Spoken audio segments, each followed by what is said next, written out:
On cloud nine because of you, baby. But this rush turns serious, and now my knees are shaking. I'm dancing around the edge like I'm too scared to jump in. Tell me where we sink or swim. I'm not trying to hold back, but if this love moves too fast, we go far right off the tracks. Come stay with me, let's take our time. We're both falling at the speed of light. Don't have to say anything, trace it with your fingertips. Baby, I can read your lips.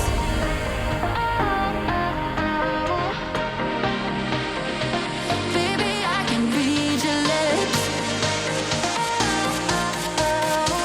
Trace it with your fingertips. Baby, I can read your lips.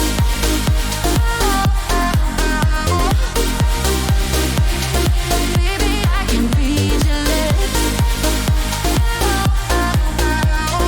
Trace it with your fingertips. Baby, I can read your lips.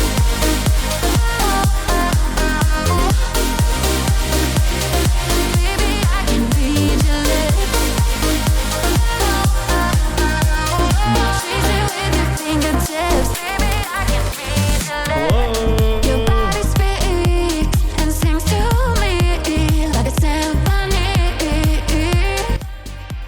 Beautiful words, I hear every verse. It's all I need. Like that the music is extremely loud still on stream, But we don't have to cross the line. even though it's extremely quiet for me.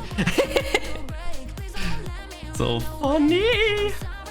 Okay, I have voted. Let's do some daily quests. What do we have today? Defeating some rhinos. Oh, I had that last time I did dailies. And then we're also going to Eldion and see what our dailies here. We can prepare for the second Yggdrasil set. Gox. Okay. First, I think I have no mails left. No. Okay. Press the wrong button. Put this back in. Okay, this is looking good. Switching this around. Okay, first steps first. We are going to Cascada and level the party to level 15. I have water elements, so let's go towards these guys.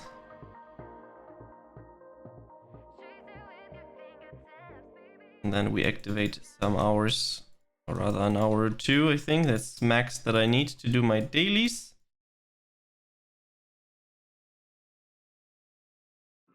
Okay, 30, 33, 34. Okay, as soon as that is done, we can focus on doing the daily quests.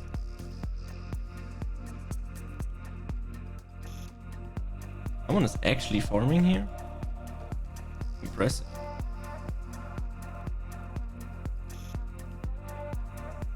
47, 48, 49, and 50.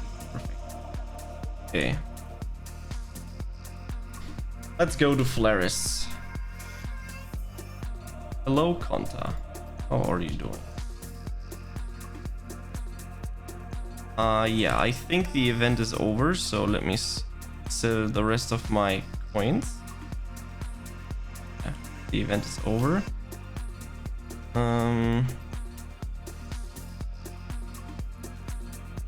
Last coins. Make them cheap. Oh, not 9,999 Perrin. 300k. Okay, Flaris. Alright. Alright. Let's activate party skills.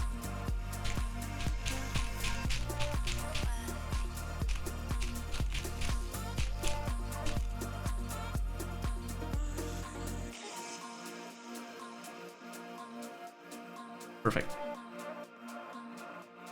Then let's go. We need to go to Bahara Desert. Let's go. And we need to defeat wild sunbaked rhinos. Ooh, the unknown letter. Remember that one. Okay, activating this. So we are attacking all the time.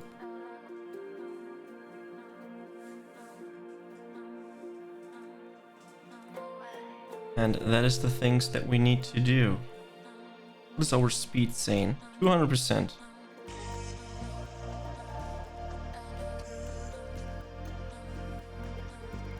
It's not too bad, it's not too bad. And how are you guys doing? How is the week starting for you?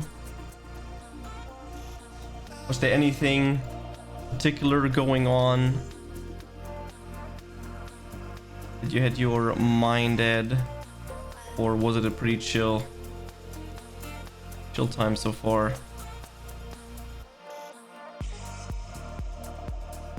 My weekend, when it comes to the weekend, it was kind of stressful because I got my kitchen and I prepared everything for my kitchen. Had to write down a huge list of items that I still need to purchase so that the kitchen is a little bit more full, and I have a variety of things like knives, forks, spoons, and all that kind of stuff, because I figured out that I'm missing a lot of things, especially plates. I have only 2 plates, which is not good if you have visitors over, a couple of them. Then you're running into an issue that you have a bunch of people not be able to eat. And I already cooked as well, which is very nice. And later today I'll need to go and shop for some groceries, because I also ran out of groceries, and I ran into an issue where when the kitchen was built, we were missing one front door for the kitchen, so it was the wrong one, so I had to go and get it the right size and all that kind of stuff, getting a refund on the other items which were wrong. And this is literally so cancerous, since I had to use the money that I had to pay for the door first, and then getting the replacement later and getting a refund on the items. So I used my money for groceries to get the stupid door that the kitchen is finally done. And then yeah, then we were fine. Now I need to wait for the refund money. Oh, I can actually check if it's actually already on my bank account, but I highly doubt that. It usually takes a little while, few days, that it's on your bank account, but I can check real quick, and then later on I can purchase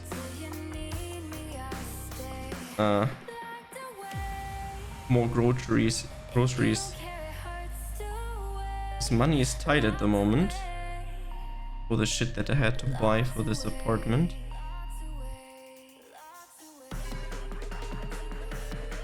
Oh, stop it.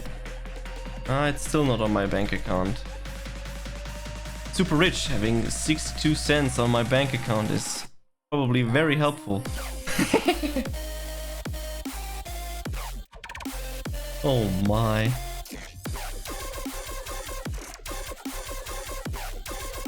Oh my god, what the fuck is this?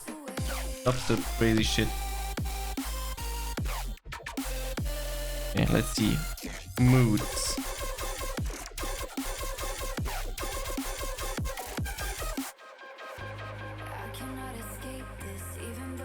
I want some good vibes.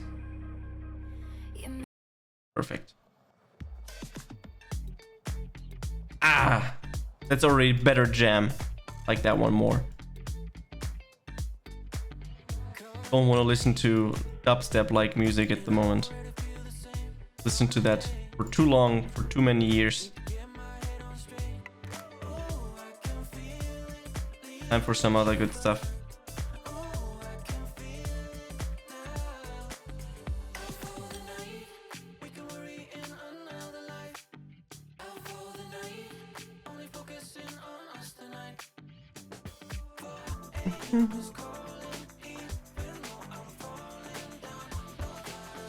Farming those wild sun-baked rhinos. We actually got a request if we could get the sun-baked rhinos as a pet or as some kind of boss, and then getting everything done that people can use it as a mount and as a pet and stuff. Good idea though. Actually pretty cute. Yo, Nom, how are you doing, man? Been a while.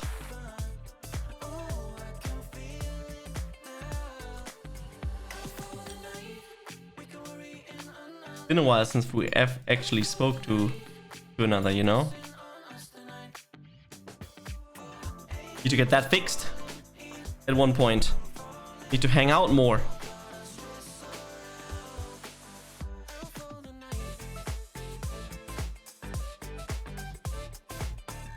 Yo, Headhunter, how are you doing, man?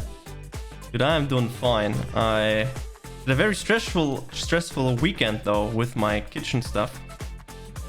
But it's fine, it's going. How's it going for you? What have you done for the weekend?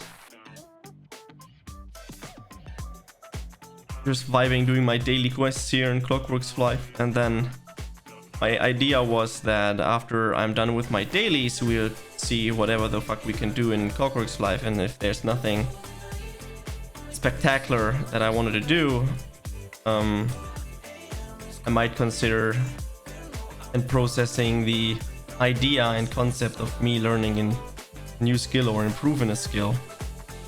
And I really want to come back to coding because I really want to learn more coding.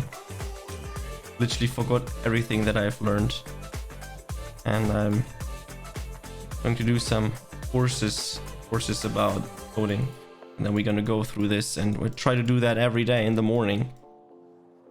My mornings would look like I do my dailies in Clockworks Flyff, and then after that I would do and learn some skills for a couple of hours, and then see what's going on later in the day. That's the general idea that I had in mind, or something like that.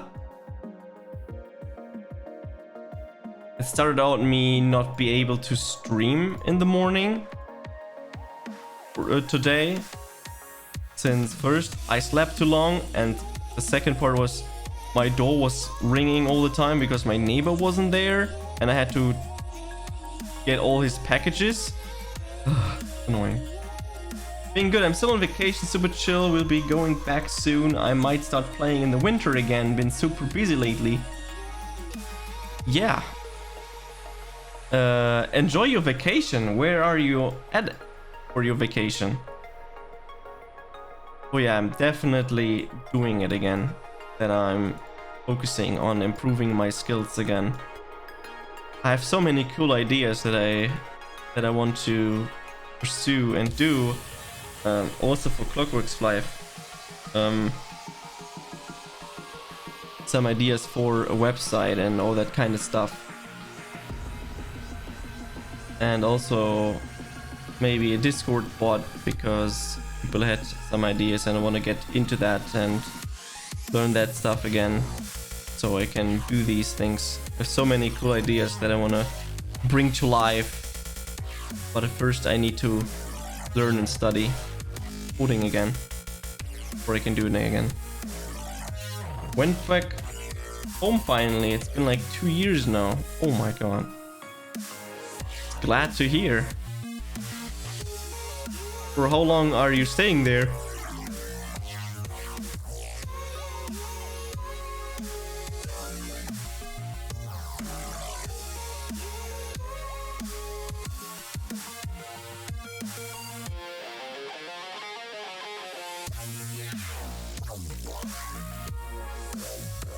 I also started my stream way later because I wanted to get something done, but it didn't work out as I wanted it to do, so rip. Another week been here for touring. Ooh, 3 weeks vacation, man. That sounds like a fun time. And you've met with old friends and stuff, or were you just mainly focused on your parents and having a good time with your parents and family?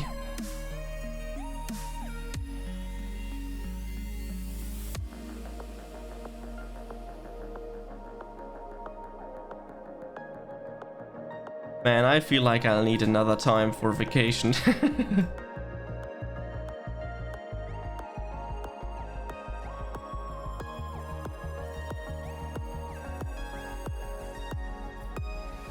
My mental capacity just reached its max again with all the crazy shit that happened over the past weeks. Sure thing.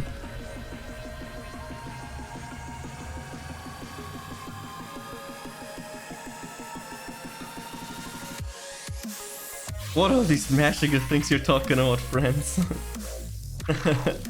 I don't know, it could be that you had friends back at your home, you know?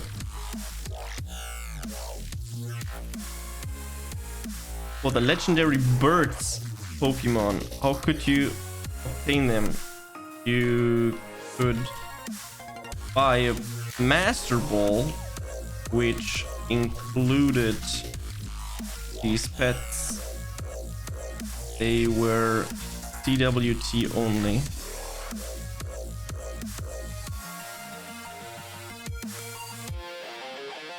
Yeah, back then when you wanted the legendary birds, Articuno, Moltres and Zapdos, you needed to buy Master Balls, and when you opened them, you had a chance for various items and also the chance for these legendary birds. They were pretty common, I would say. So yeah, also these birds duty only, as well as Mewtwo, of course. Yes. Mewtwo was the rarest of them by a lot. Yeah, so you could open them, and then you also had a chance for the Mewtwo, which is the hardest pet that you could obtain. And I think it's still the hardest one that you could ever obtain so far from the CWT items. And there have been only 2 of them that have been pulled out, and they're both got pulled out by me.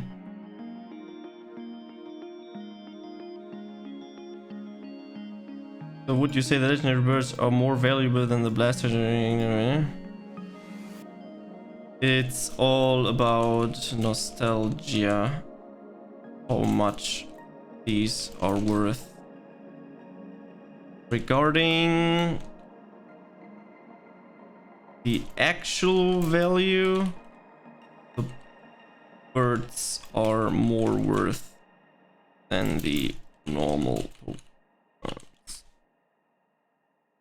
Hence, Mewtwo is the rarest, since there are only 2 that exists, and both are mine. Lil.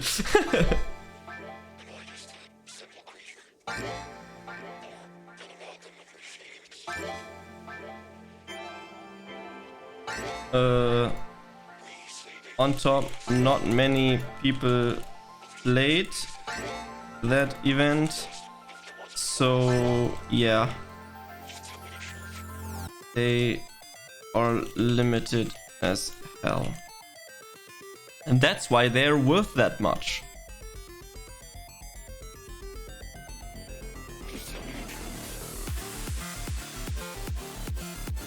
Pokemon event itself.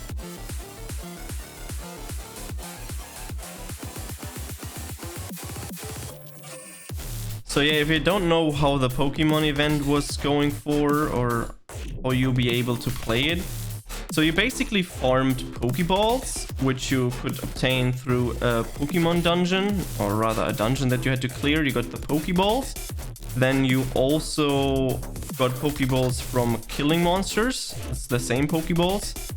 And then you exchanged a couple hundred, I think, Pokeballs for a Pokemon. No. You opened these Pokeballs, and inside of these Pokeballs were the tokens for all the types of Pokemon that we had to offer. And then you needed X amount of these badges, I would say, or these tokens. Then you got the first evolution of a Pokemon, like Squirtle, and all the other, Charmander and all that kind of stuff. Then you needed 3 of these of the first gen, first evolution of the certain type of Pokemon, that you exchanged for the second evolution. Then you needed 3 of the second generation, second evolution, to get the last one. So in total you needed 9 Pokemons from the first gen, or first evolution, to get the last one. And that's what made them so expensive, because they were already hard to get, and getting 9 of a certain one that you get up to the last generation is extremely difficult. And then yeah, we had 3 beginner ones, then we had the Gengar one, and I think something else as well. And then we had the birds, and of course Mewtwo. But the birds, the legendary birds, and Mewtwo were CWT only. So it was pretty tough to get them, I would say. And I remember that on, I think it was on day 1, I already had every single Pokemon on Max Gen, but I literally no-lifed the event for like 20 hours. But then I only had the last gen and the last evolution, and then you just had to grind various things. You just had to grind more to get the other evolution, and I stopped after I got every single type of Pokemon. And then I didn't even do that alone. I did it with Coca together. And then you also had the chance of getting an Arcanine, which was basically, there was Misty hiding somewhere in Madrigal, like a hide and seek NPC that spawned somewhere randomly, giving you some information about where she roughly is. And then you had to find her. The first person of finding her gets whatever the fuck token it was. And you could exchange various tokens for an Arcanine. And I think you could also get an Arcanine chance box which you also could get from the CWT openings. So Arcanines were also limited. I think there's only 30 Arcanines? 30 or 40 Arcanines that exist. But I'm unsure.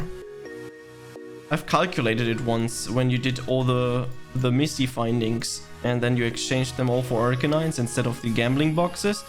How many Arcanines it was. I think it was like 30 or 40.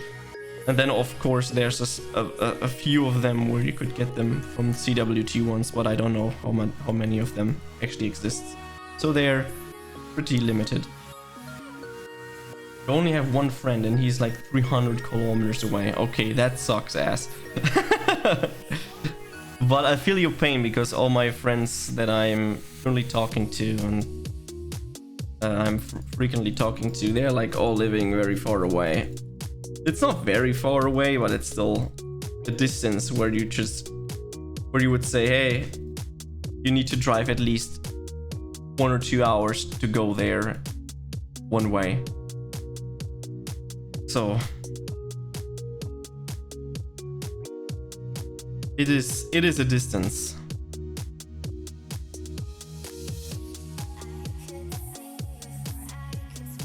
Oh, I'm done with the sun-baked rhinos. That's pretty nice. They're selling all of these. And then we need the major red clouds, which are in Kailung Grassland. I will go see him, but just because the airport is in his city, I'm flying out from there. Ah, that makes sense, yeah. Flying probably makes sense then.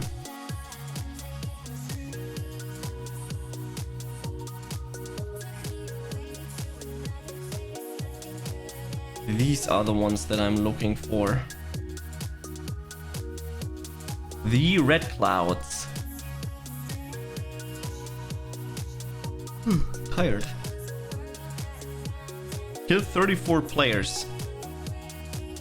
That's actually not a bad one. But is there something like Siege today? Or something where I can kill a lot of people? Or is there nothing? Today's Monday. Today's Siege. Normal Siege. Dope that's gonna happen, but I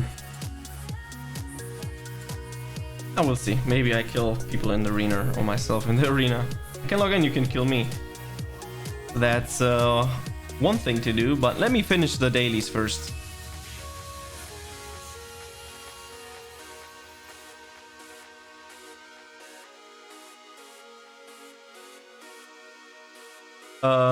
When was it? Yesterday? Yeah, yesterday we did Asmo. Literally destroyed second place by over 4 minutes. And then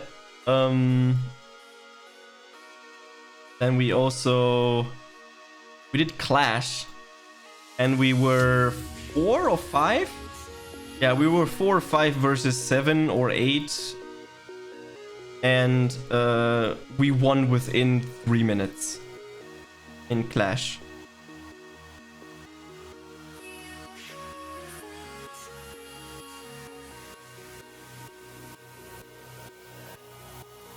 And if we participate in Siege or something like that, if it's like a 1v3 or something.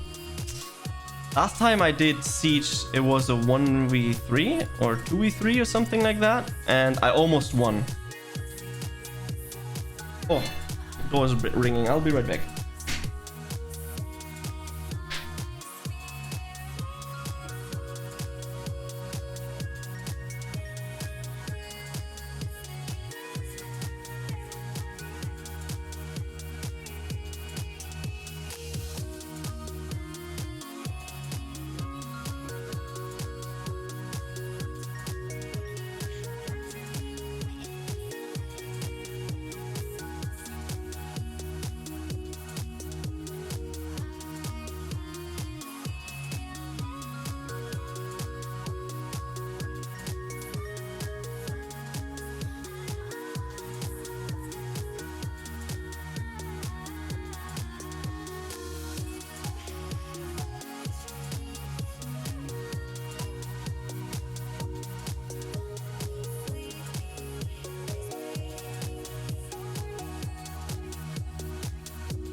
I'm back. Who you went against? I was fighting again. We were fighting against Paradise.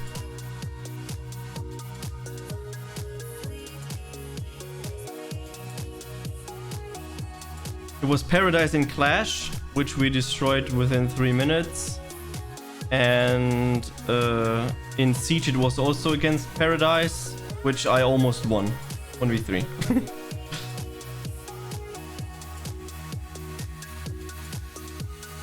It was just a couple of points. I got MVP though, but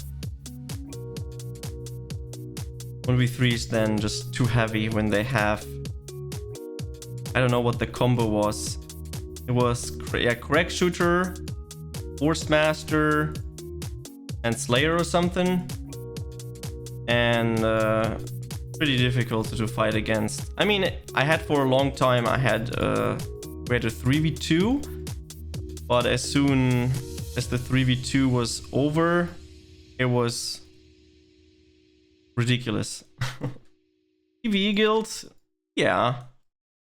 Last clash, the one clash that I also participated. Hi Rainloop, how are you doing? The last clash that I participated as well before that one, I was going in full strength without thinking too much. I forgot to reset. I went in full strength, and at one point it was a 1v5, like me versus 5 crack shooters, I think. A Templar and 4 crack shooters. And they couldn't kill me. 1v5. And I was full strength. I was like, what the fuck is going on? But I noticed that I was full strength after clash. And yeah. I mean, if the players don't have PvP gear, then yeah, of course you can like think in 1v5 and stuff. They also don't switch, so they're like almost always in damage gear. I just go there, one hit them, switch. So I'm in stamina equipment, like in HP gear. Go towards the enemy, switch to damage gear, hit them once, they die one hit, then I go back to HP gear. Will the Halloween event start this week? I would assume that it starts next Monday. At least that's where I have aimed it towards. But I don't know if we release it earlier or not. Later today, I'm going to go and finish the rest.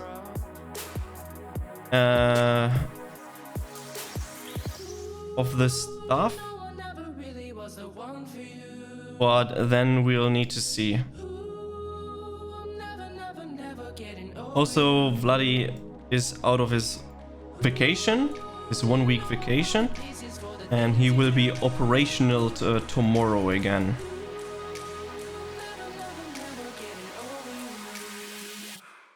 Because he needs vacation from his vacation, basically.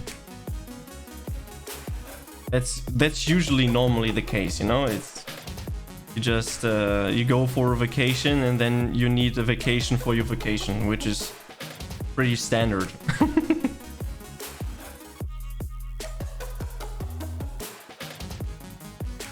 At least 1 or 2 days is pretty normal. Getting back on track, and depending on where you travel, sometimes you have to deal with time zones and stuff.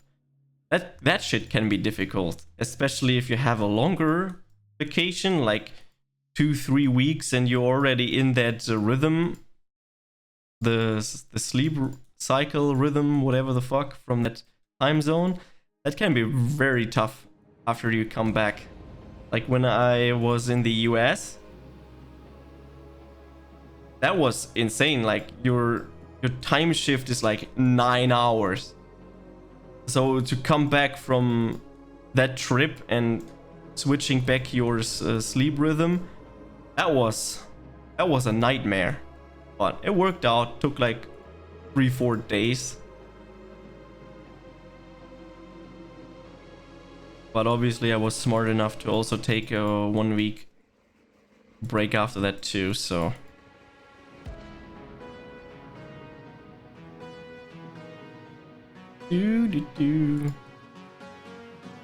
Those dragons are going for 300 parry? Oh my god. That's insane. Nah. No, I'm not pro. It's just like, they don't have the gear.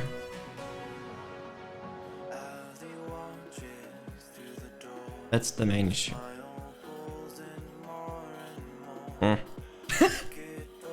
Yeah, let's leave it at that. And I'm not good in PvP at all. Yeah, I am okay. When I play a lot of Siege, then yeah, I'm getting used to Siege and stuff, so that's that. But since I barely play any Siege, I'm not gaining much experience on how to handle. And then after I'm done and I'm looking back to on my footage, then I'm usually like, damn, these mistakes that you're doing is insane. These are literally insane. Why did you do that? Why did you do that? But that's how it is.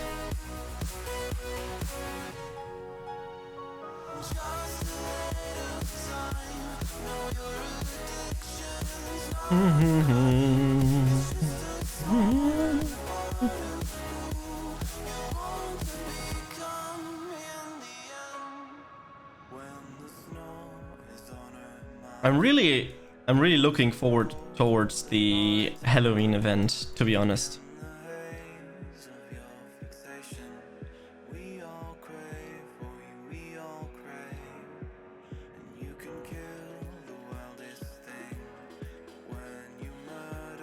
So I see and get back to the feeling of the things that I've done last year.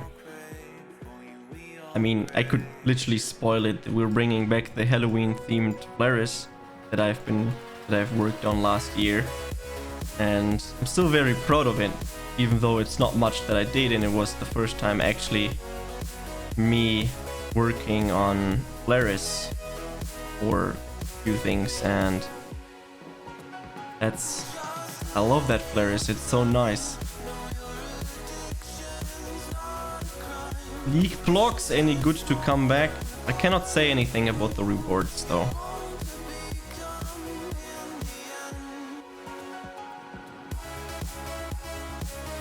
Red candles also. Oh, talking about red candles. Would be actually nice to have them. Oh, the door's ringing again. I'll be right back.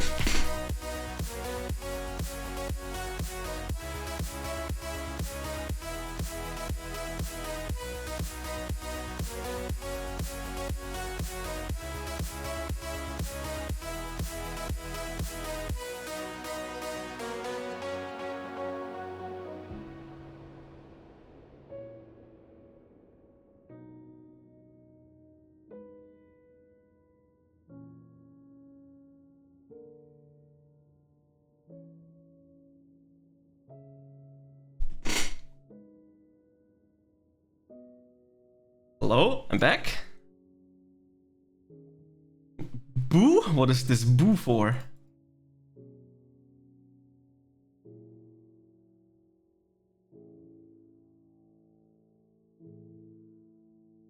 I like that everyone is... That's the only issue if you're home in the morning. And then if you're working from home, that's the freaking post. The mail guys are literally just giving you all the packages for the people in the apartment complex. Ooh, for no leaks. Yeah, if you want leaks, you need to ask Vladi. I'm too shy to leak something. Not allowed to leak things. He usually leaks stuff. But I'm happily leaking Halloween flares.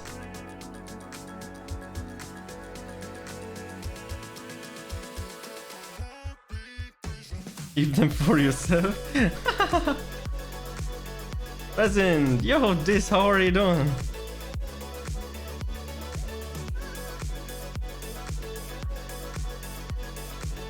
How was your weekend going? You had a good time?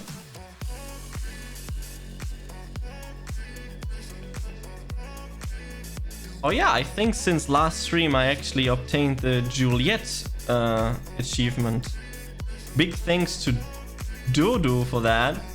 She helped me doing the 500 couples. That was an intense time. Always good time in Cascada. Yeah, Cascada is not too bad. If you do it from time to time, it's fine. If you are like grinding like crazy, then of course you're getting exhausted from Cascada, but I'm doing it from time to time for the daily quests, and when I'm doing it for like the half an hour that I do it there, then I'm completely fine with doing Cascada. I mean, I don't even have a reason to go to Cascada, so...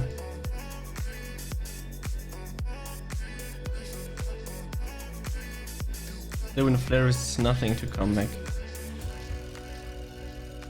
Oh, Halloween Flare is enough to come back.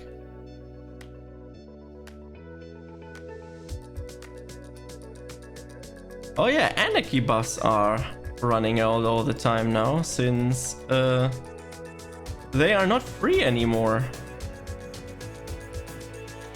I do it so I can afford your Mewtwo. I see.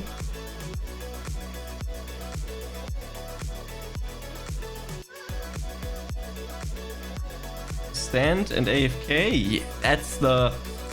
Oh. You are AFK flexing.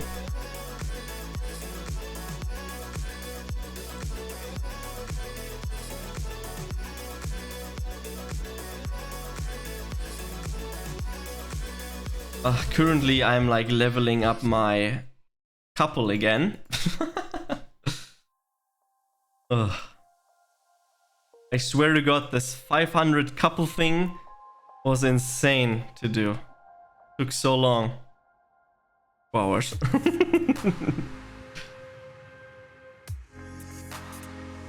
Where is it though? Couples here. Doing 500 times couples.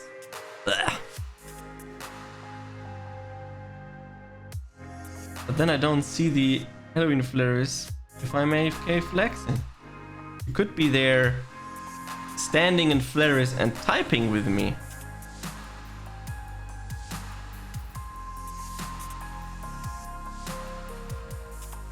That would be nice. CWT increasing in price again?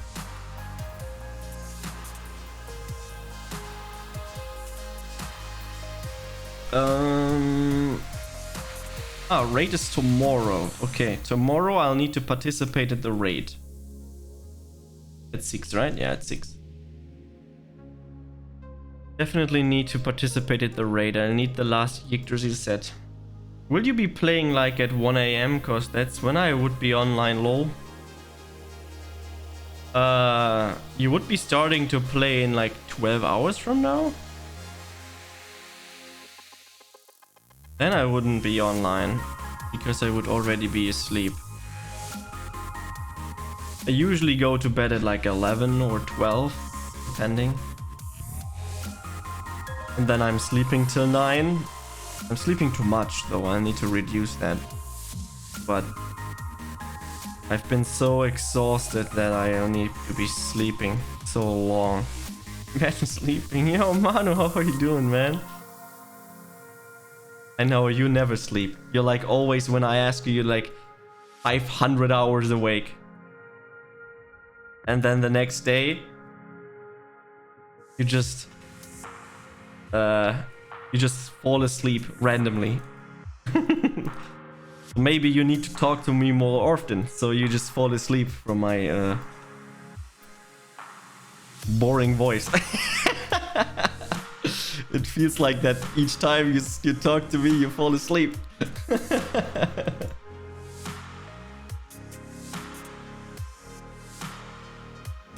That's what you just said now. I'm just saying what you think.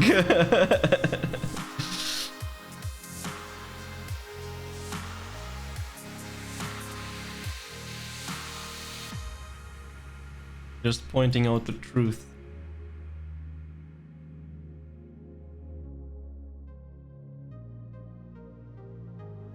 But I'm doing good. How about you? Yeah, I'm doing good. I also need to look at the market.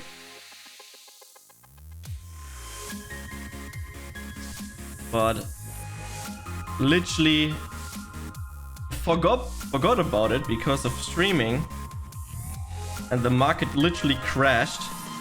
If you look at this, you see it? Probably not, right? So yeah, the market went down, and now it went straight up again.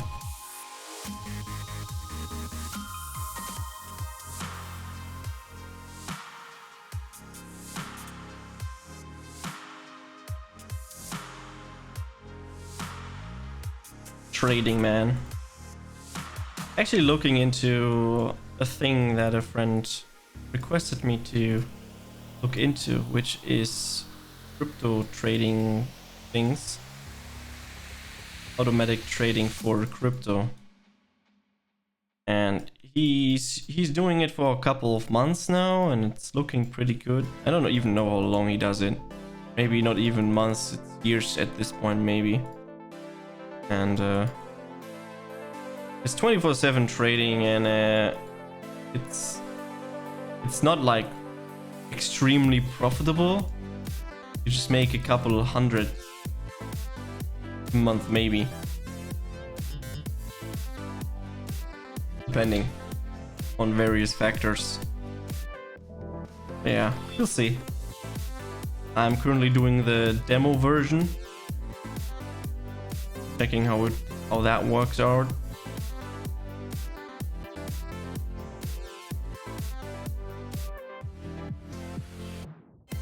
Currently no money to invest.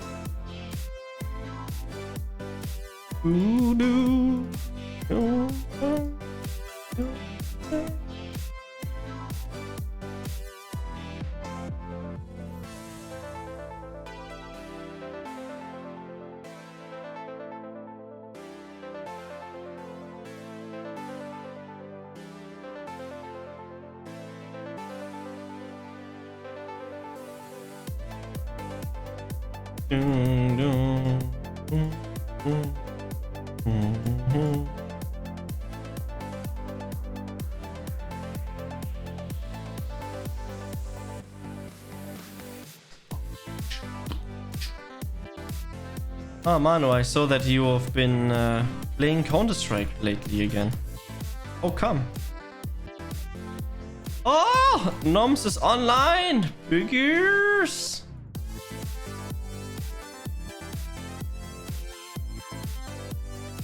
Yeah, most time. Oh, come that you are playing Counter-Strike again.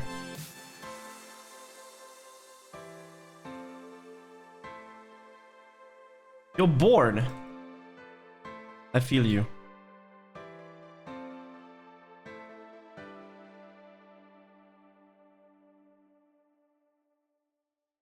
Look at Nom Poggies.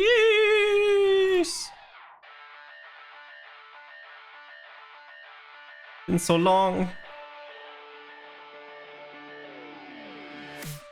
Okay, let's get the 5 unknown letters.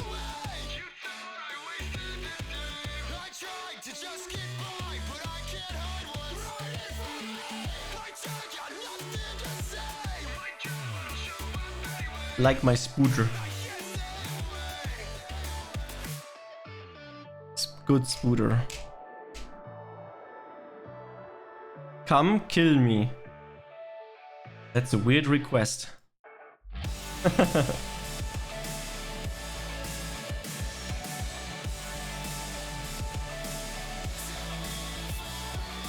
I will come and kill you soon. But first, let me pick up the unknown letters. So I'm playing most time on community servers and 1 or 2 rounds of MM with a friend. I was actually thinking of booting up the CS server again, but for that I'm not playing it enough. Maybe I would play more if I actually had some people also wanted to play. Also trying to beat FF10 mod that just came out, but I'm already struggling. Nice! Actually, I'm also looking into maybe start speedrunning again. Final Fantasy X. Do at least a second try because they have released a mod which removes all the cutscenes, which already cuts like 8 hours of the game. It feels I think it's six hours or something of the game, so you have more gameplay and less watching something.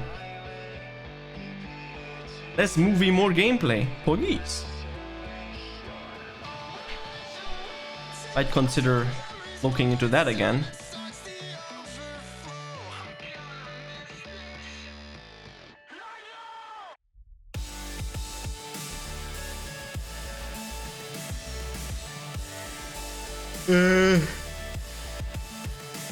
Can this last letter please spawn? Would be much appreciated.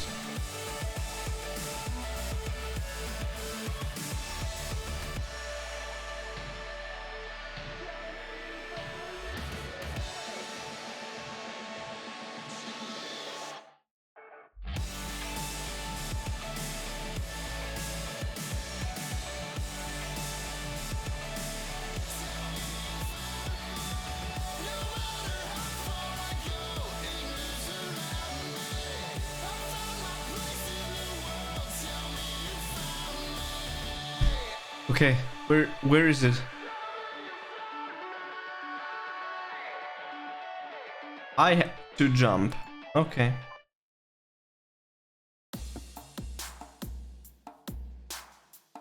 There we go. Daily quest. Daily quest completed. PogChamp. Time to go into the arena. Time to choose Slayer. Doesn't really matter, to be honest.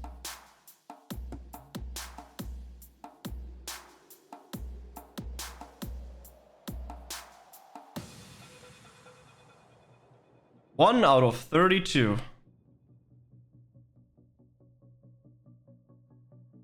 Nice.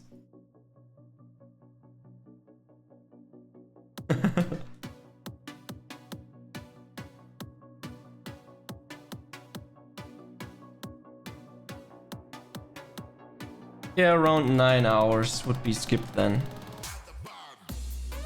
It's not 9 hours, it is 6 or something like that.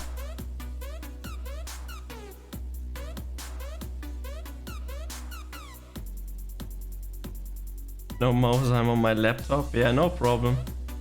I think it's 6. There's a leaderboard for it. Then you can just calculate what's the difference. Yeah, but any percent is not doing all cutscenes. Trackpad sucks. That is indeed true.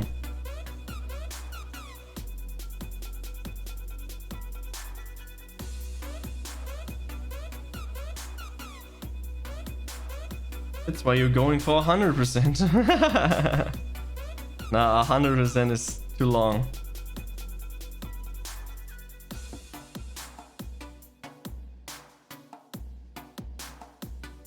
Oh, Noms, you haven't played that long that you don't know that Memento exists? There's no siege mode that's called Memento Siege, where you get like a template character that you could choose, like you have done it here. And then you have all the power-ups and all that kind of stuff. And then easy siege.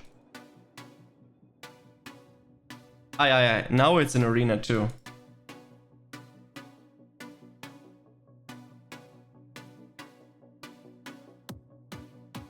It's been in arena for a longer time now.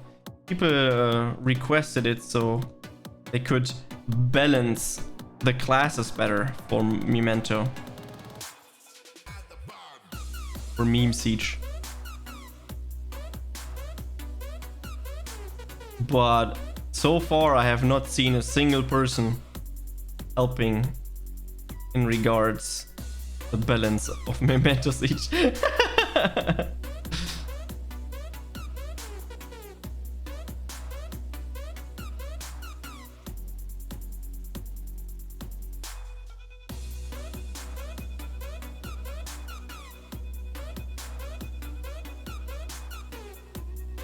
Because it's meme.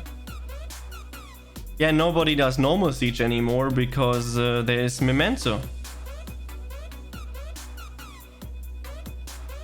It feels like at this point, if you're focusing on off season, there's no point in doing normal siege. That's why nobody is doing normal siege.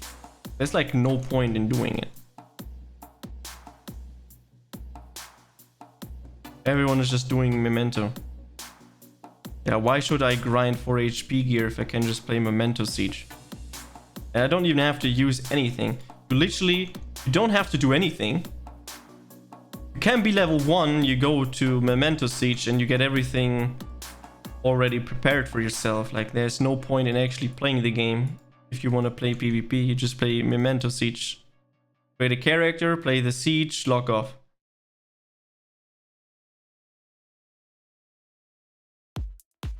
Since everyone just cares for Memento Siege anyways. So.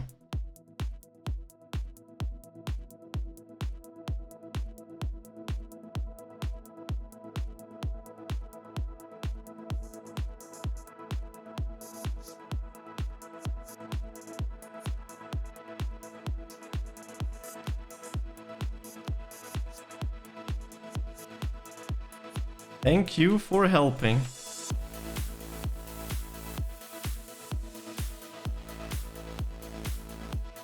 Leave arena.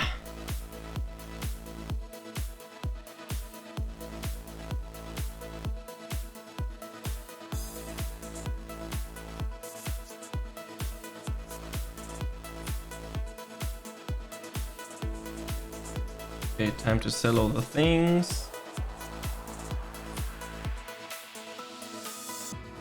I just wanted to say, where does this ancient flower pot come from? But I remember where I got it from.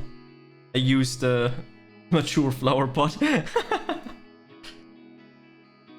Okay. Step 1 is done. Ooh, Articuno. That is very cool.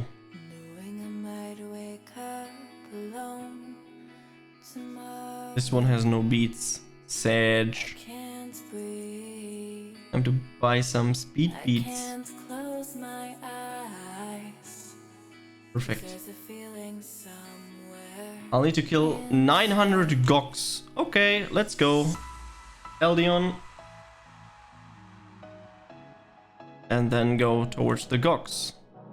I mean, I should be at 200% speed. Why am I missing so much speed? Something is off. It makes no sense.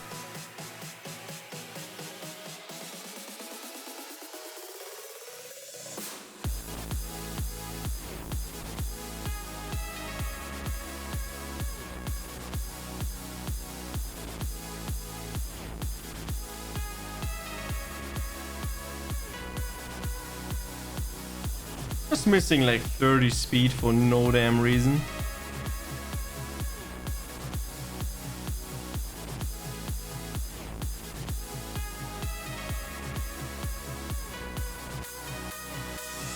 But doesn't matter, I can work against it. Just need to activate those two, and I'm at 200% speed.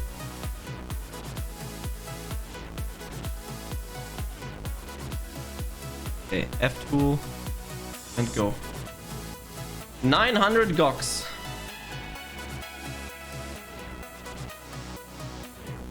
They look like me when I wake up.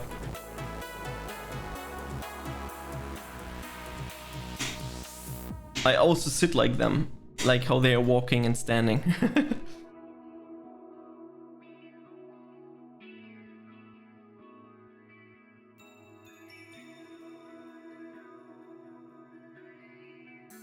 I can't breathe. I can't sleep tonight. Knowing I might wake Character broken. tomorrow. I can't breathe. I can't close my eyes. 'Cause there's a feeling somewhere inside. Inside.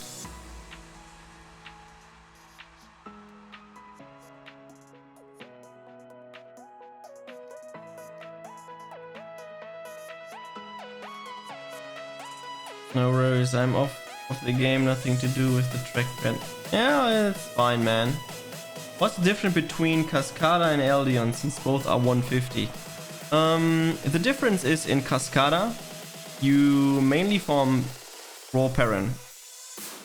And you get every single other item like Sunstone, Moonstone, Monster Stone, Clockwork Ships, and all these items.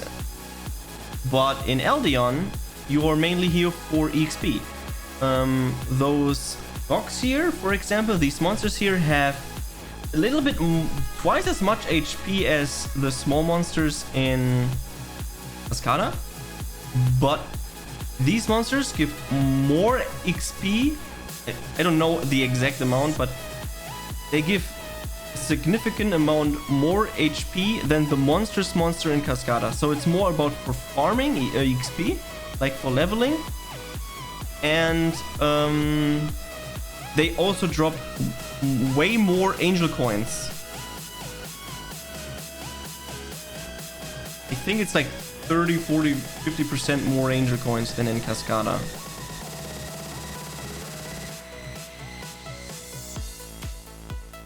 Something along those lines, I think, is in the patch notes. You'll need to check, I don't know.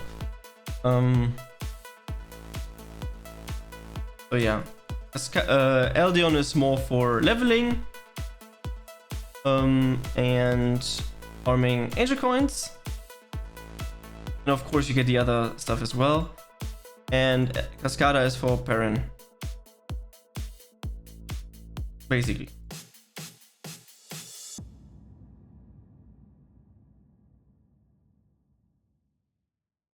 And yeah, of course in Eldion you do the daily quests to get either progress towards your Yggdrasil set or towards Hematite, so Creation Stone, or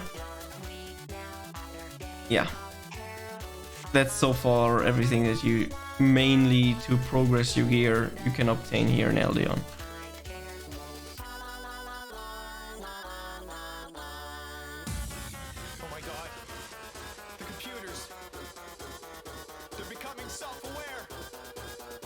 And then you need to kill monsters here also to progress for Yggdrasil set, because they drop strings that you need 100 of them for Yggdrasil sets. And from Adrozas, the world boss here in Eldion, you have a chance to drop a piece of cloth that you need 10 of to get also a little bit further towards Yggdrasil set. Now I'm pretty close, because I'll need one more Yggdrasil plan and I'm done. What do you use the daily quest tokens for? The normal daily quest tokens from Madrigal, you use them to buy power-ups. Or you can also buy various other things like more EXP or damage in Cascada, for example, also exists. But I would say the majority of people use them to buy power-ups.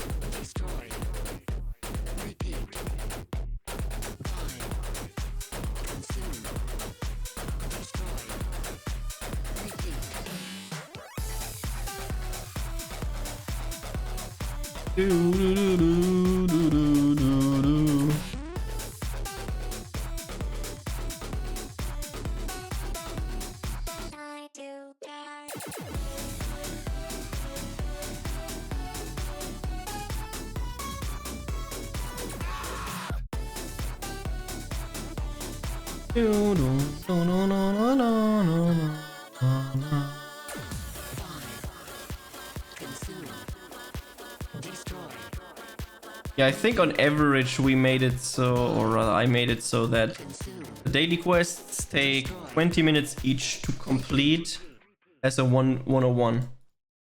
Some of them are special, some of them take longer, some other shorter. It just depends. On average it's like 20-30 minutes per daily quest. So yeah, and for AoEs it's obviously faster.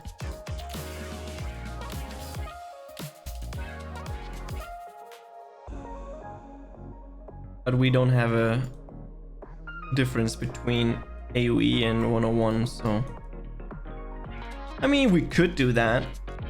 It's just like, is it worth the effort doing it? So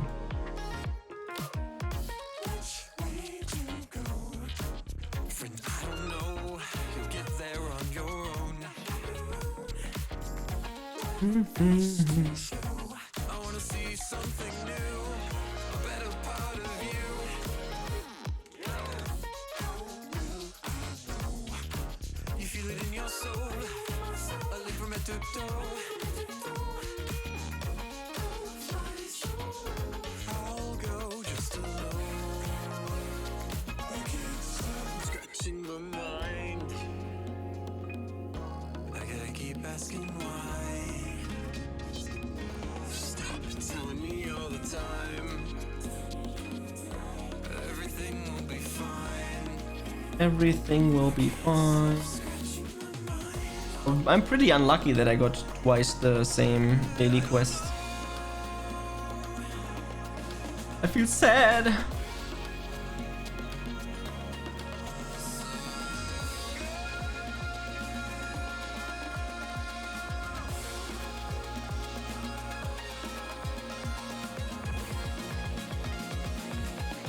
But that's fine, that's fine. Just killing those yogs should be pretty fast though.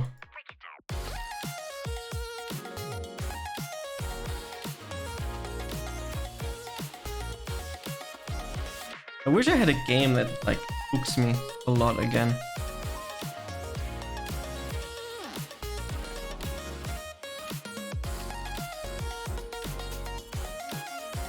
It would be a big pleasure.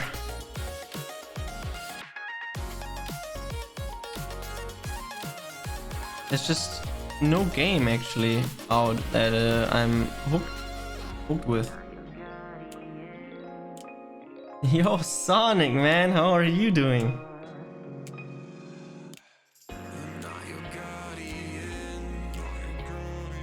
Understandable.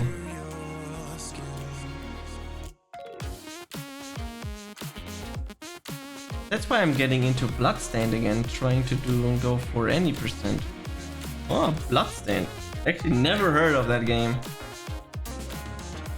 Pretty good, just having you on the background while doing work. How about you? Awesome to hear.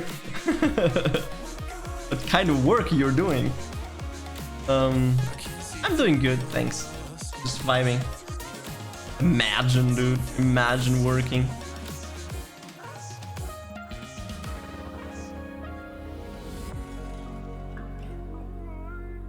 I know, right?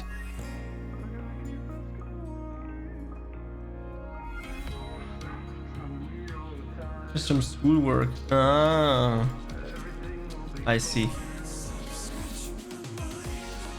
Wants to become more intelligent.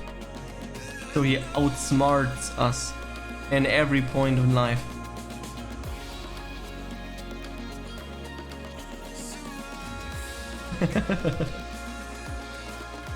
Smooth brain.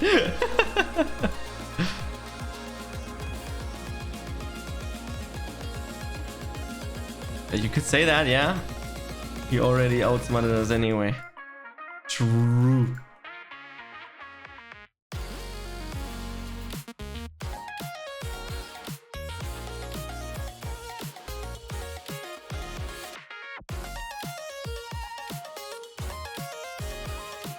Easy Asia perk #1.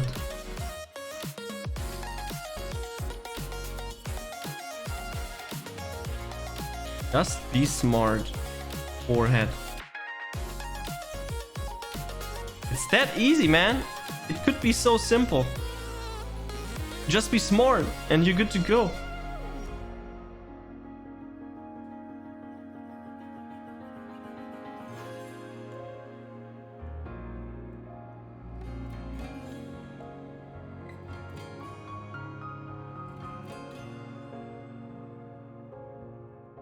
I'm just waiting for the time where humans just have to insert a USB stick or some crazy shit and then they just download their knowledge. And every human is intelligent as is the same. Like school would take 10 minutes for copy and paste data from one hard drive to another. Download the internet.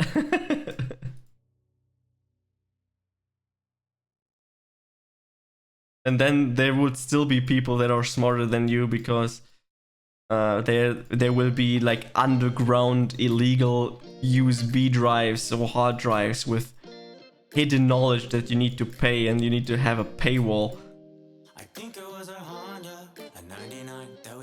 Imagine downloading Japanese in your brain. True, you could just download a whole language.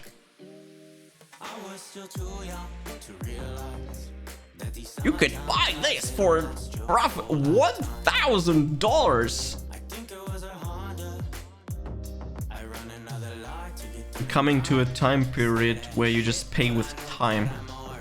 So you want to learn, you want to download this language. Yeah, then you need to remove a year of your lifespan for it.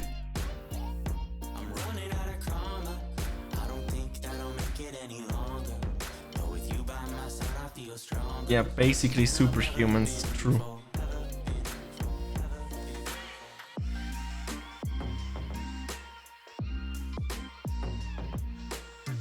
Doesn't that make everyone the same person? If everyone has the same knowledge, doesn't mean they're the same people, right?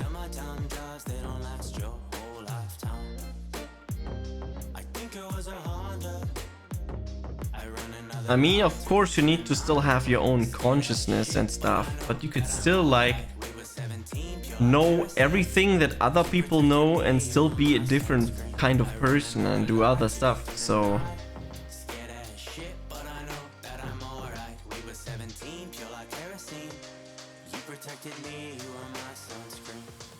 And what if some people just cancel the download and they're like stuck in a download loop at 50%? Does that mean they just have 50% of the knowledge?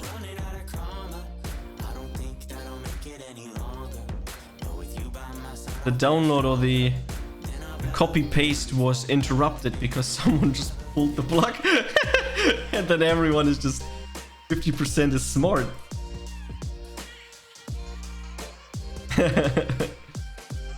Bro, imagine downloading into your brain at the server lag. True.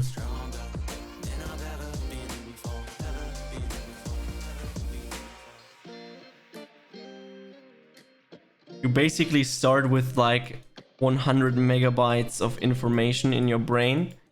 And then each year you're getting older until a certain age, you just unlock more space, like data space in your brain. and then you just a limited capacity, and you can either go the pay to win route, which is you spend microtransactions and buy better. You buy more capacity, or you have to delete old knowledge to get newer updated knowledge.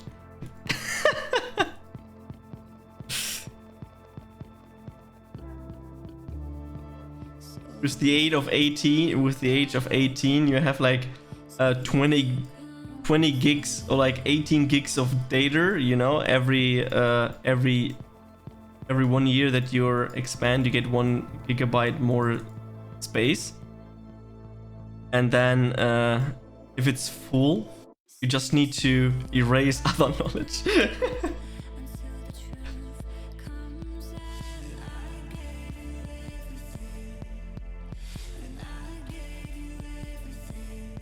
Really don't know how big the files are, to be honest.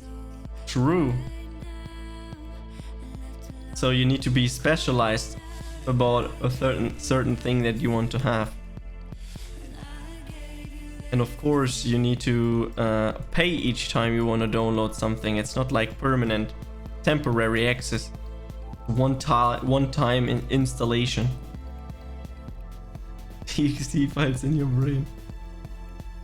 20 gigs more than enough for the entire Wikipedia.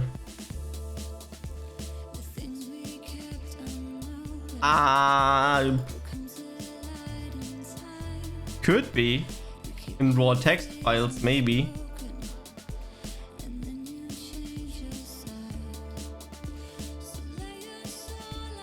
Yeah, imagine you're like experiencing something and then your brain can't save that information because your data is full. Does that mean you always experience new things all the time? Like imagine you just start with like the basics and you've learned how to pee and how to use the toilet, right? The restroom. And then at one point your data is full, your hard drive was full, and you want free space, so you delete the ability to use the toilet. Does that mean each time you forgot how that works?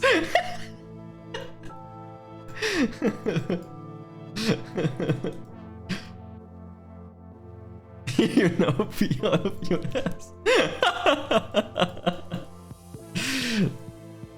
I see.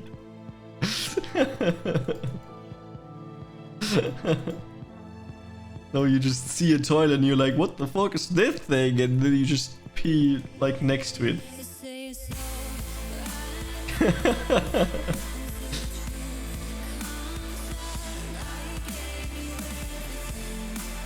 That's where you drink the water. True. Oh, what's this? Can you drink out of it? Everyone's like, no, don't do it. Hard drive full. Don't know what the fuck you're trying to teach me. Drinks out of toilet.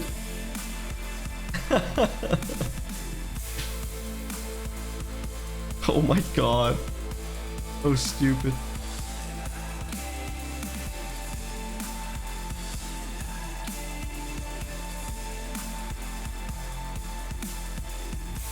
Before too many 404s. Yeah, you get an error. The redirect didn't work in your brain. You got scams. Or the knowledge scam would be you download a file and inside of it is a virus which just deletes the knowledge again and forces you to buy the knowledge again. It's just an infinite loop. Money exploit glitch. Brain gets a blue screen.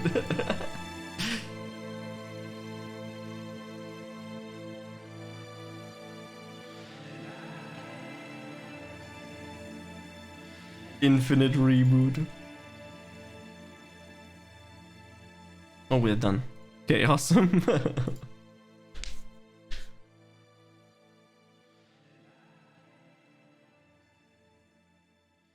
Why am I like that? I don't know.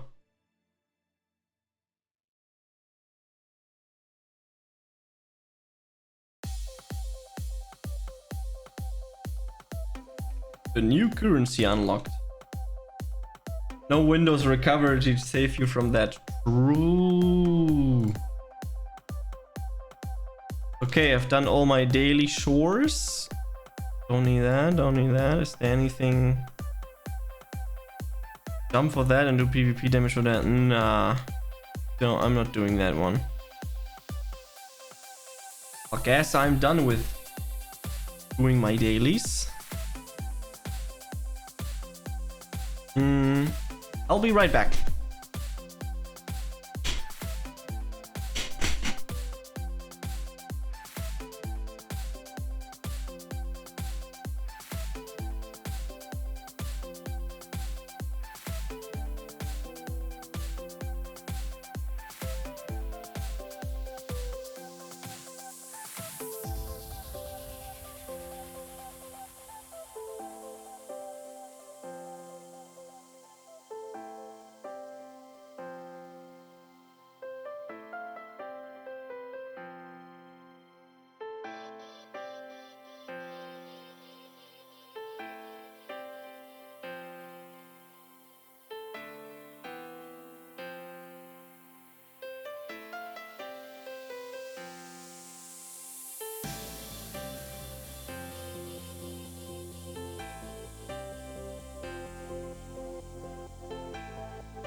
No Windows recovery to save you from that.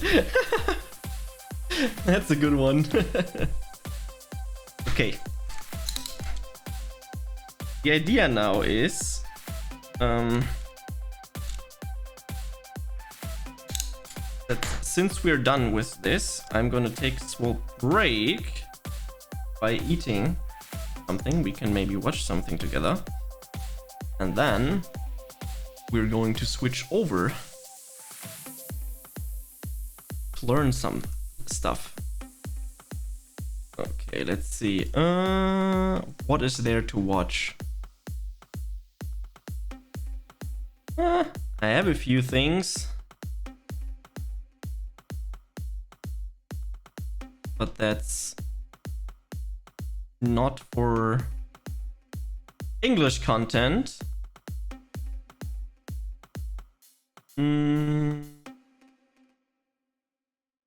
What else?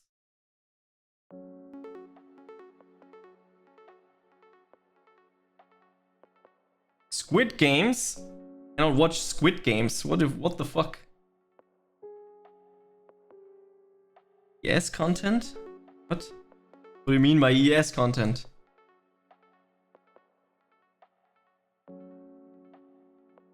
I can't watch Squid Games on stream. What do you mean?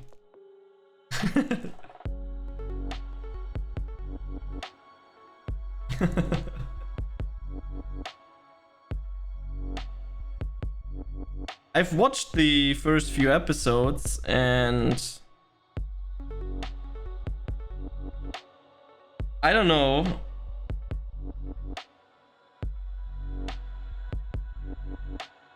What should I say? I don't understand why it's so fucking hyped. Controverse. I don't know if I missed something very important. Because I think I watched only like 2 or 3 episodes. But it wasn't very exciting.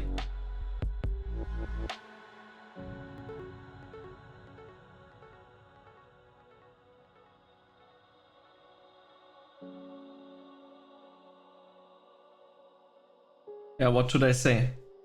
The head Jugachi said. Why? It's true, it's just not exciting enough.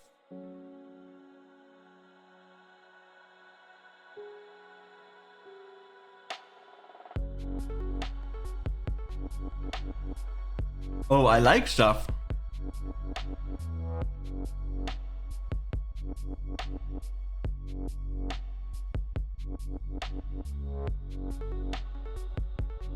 Sons of Anarchy.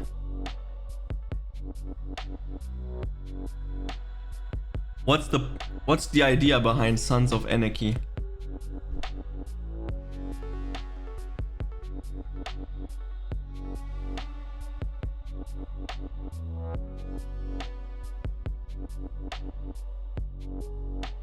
Anarchy. Oh. Who would have thought?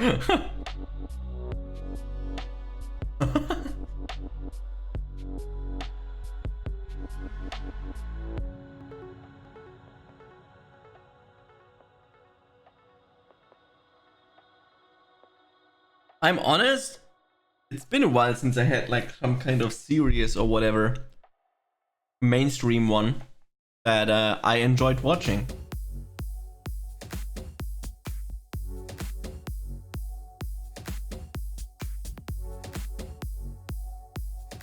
I don't know, everything seems so, I don't know, weird. Watch SpongeBob. I watched SpongeBob already.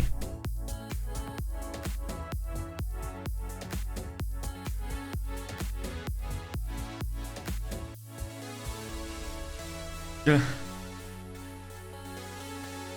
I watched SpongeBob, I watched so many things. But I barely watched any mainstream stuff. Because for some reason I just don't like it.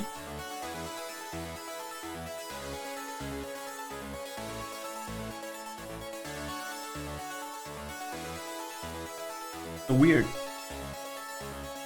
Am I weird? Probably I am weird, right?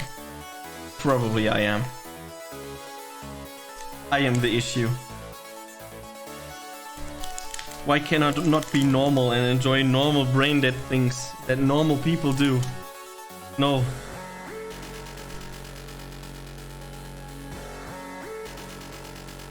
Yo, Sonic, welcome to the weird gang!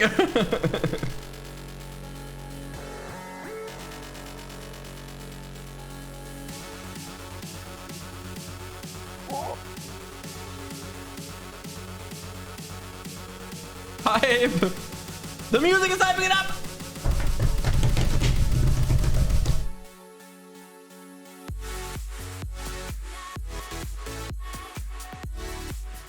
Yeah, weird gang, man. Okay, I'll get something to drink and then we can watch the video. I found one.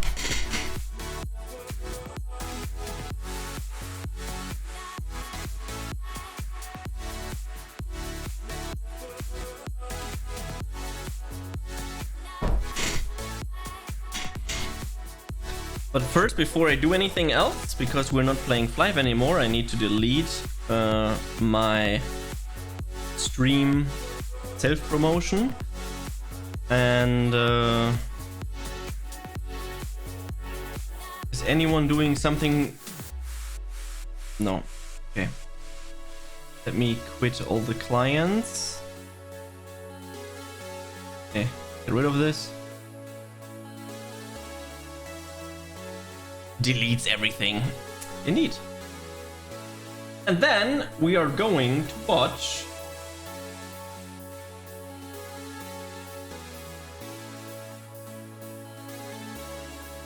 some stuff.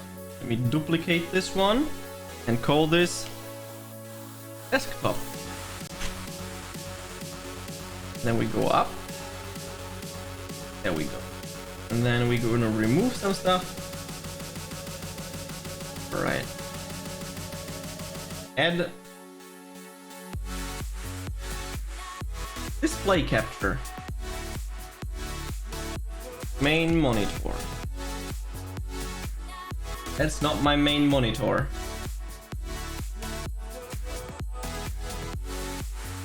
That's also not my main monitor.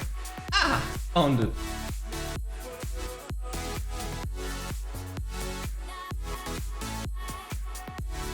Perfect. Let's shut the fuck up with the music. And then we're gonna watch this.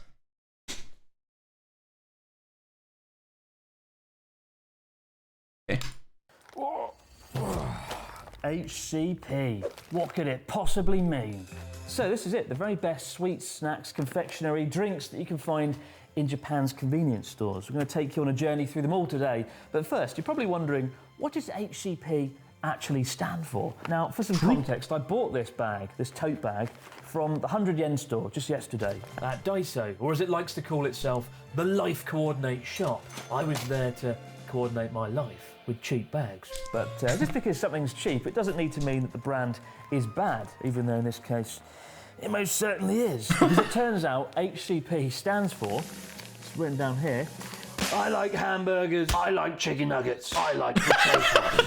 Potatoes, spelled wrong. Yes, finally a bag that speaks to me with the first 3 sentences to come out of my mouth on a romantic first date. The date, it doesn't last very long.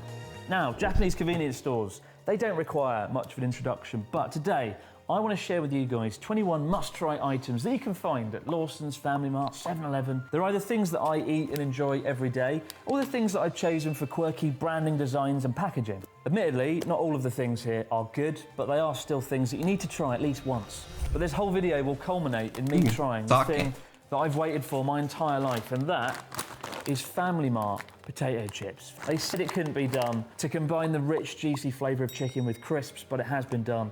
And I look forward to trying those at the end of the video. Interesting now, I know combination. You're probably thinking, well, that's a lot of food. That's probably just what he eats on an average lunchtime. To which I say, how dare you? Although it doesn't bode well that I'm about to eat this under the watchful eye of Big Mouth, an artistic interpretation of what I apparently look like in manga form. They captured my face well, I'll give them that. Not so sure about the big round bowling ball fucking body. But to be fair, at the end of this video, I'll probably look like that anyway. Right, let's dive in, see what we can find. Is he doing it actually alone? Not with Connor or stuff? So one of the most interesting aspects of Japanese candy is that they like to combine some kind of medicinal quality into the products. Now, in the US, you have NyQuil. In the UK, we have Rohypnol. And here in Japan, they, of course, have GABA for sleep. GABA for sleep. Now, this is the one product I'm actually going to save to last, and I don't want to fall asleep and face plant the table and turn into a snoring wreck. But GABA, it is, in fact, an acronym. Just like the acronym we saw earlier, HCP, except this one is good because it doesn't mean potatoes, chicken, and burgers. GABA means gamma-aminobutyric acid. Yeah, my favourite. Gamma-aminobutyric acid is actually a transmitter that sends chemical messages through the brain, and GABA inhibits or reduces the activity of neurons or nerve cells. So that's great, isn't it? Who needs drugs in Japan? Well, we've got GABA for sleep. Continuing the theme of chocolate that pretends to be healthy, maybe it is, who knows, we'll find out later. Maybe it lets you sleep. Is Libera.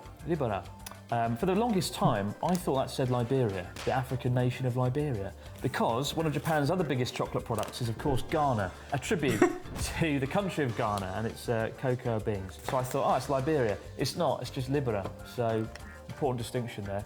But Libera pretends to be a chocolate that's good for you. It says here, shibo ya to no kyusho osairu, literally reduces the absorption of fat and sugar. You know what, I was going to go to the gym today, but instead, I'll eat Libera. I mean, if you want to reduce the absorption of fat and sugar, maybe don't eat chocolate. But I guess the idea is to make you feel less guilty when you eat it, when you enjoy it, as I'm about to do right now. Makes sense. That's literally me. Cube form, little cubes of chocolate.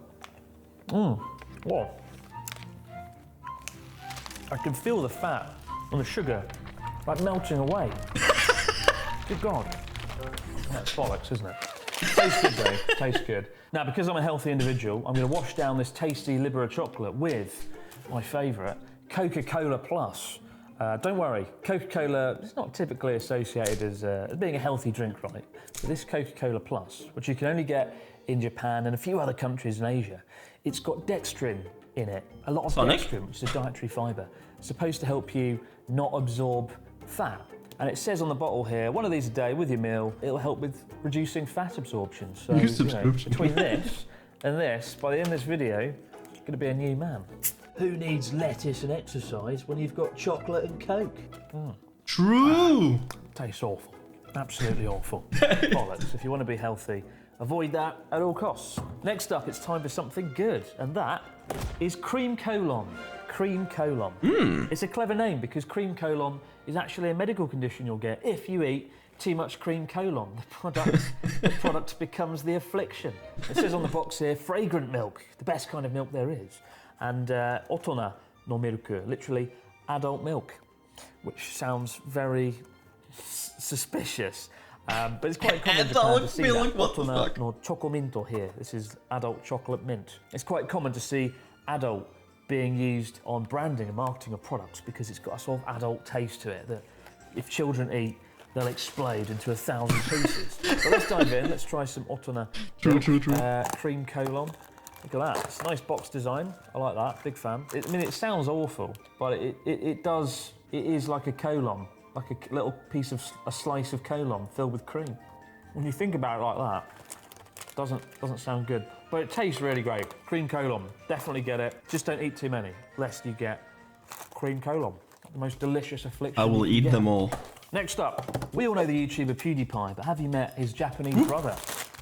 Genji Pie.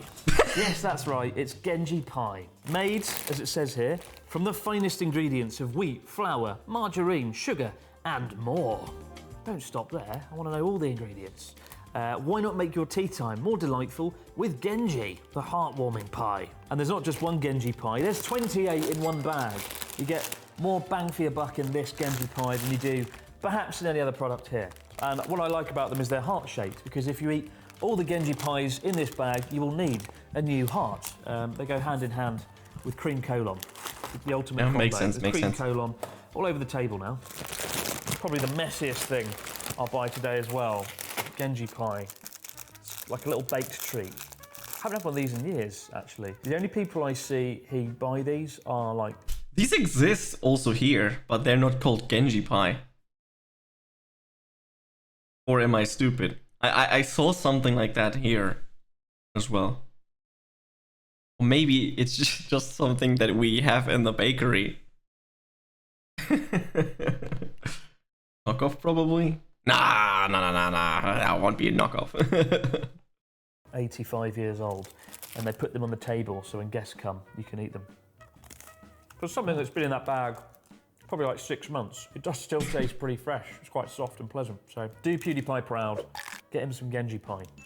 Now, continuing along the theme of baked goods for a moment. When I was a kid, one of my favourite things was biscuits, custard creams. 2 little biscuits with cream in. Beautiful, loved it, had it every day. The perfect dinner.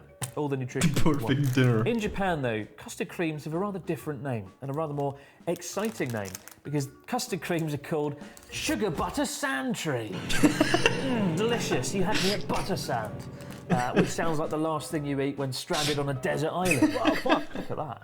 Now that is a custard cream. That's sugar butter sandwich if we're going to be And pedantic. stands for But, sandwich. pretty good. Okay. The biscuits are very buttery, and the cream, it's up there with cream colon.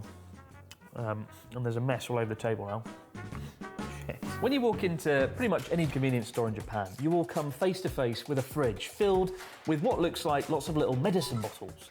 And it can be quite intimidating to come to grips with what these things are. You know, for the longest time, I thought they were all medicine of some Yeah, that's exactly what I thought as well. Next. That's exactly what I thought as well. They look like Schweineohren here in Germany. They definitely look like that. It's just a miniature version and without the chocolate.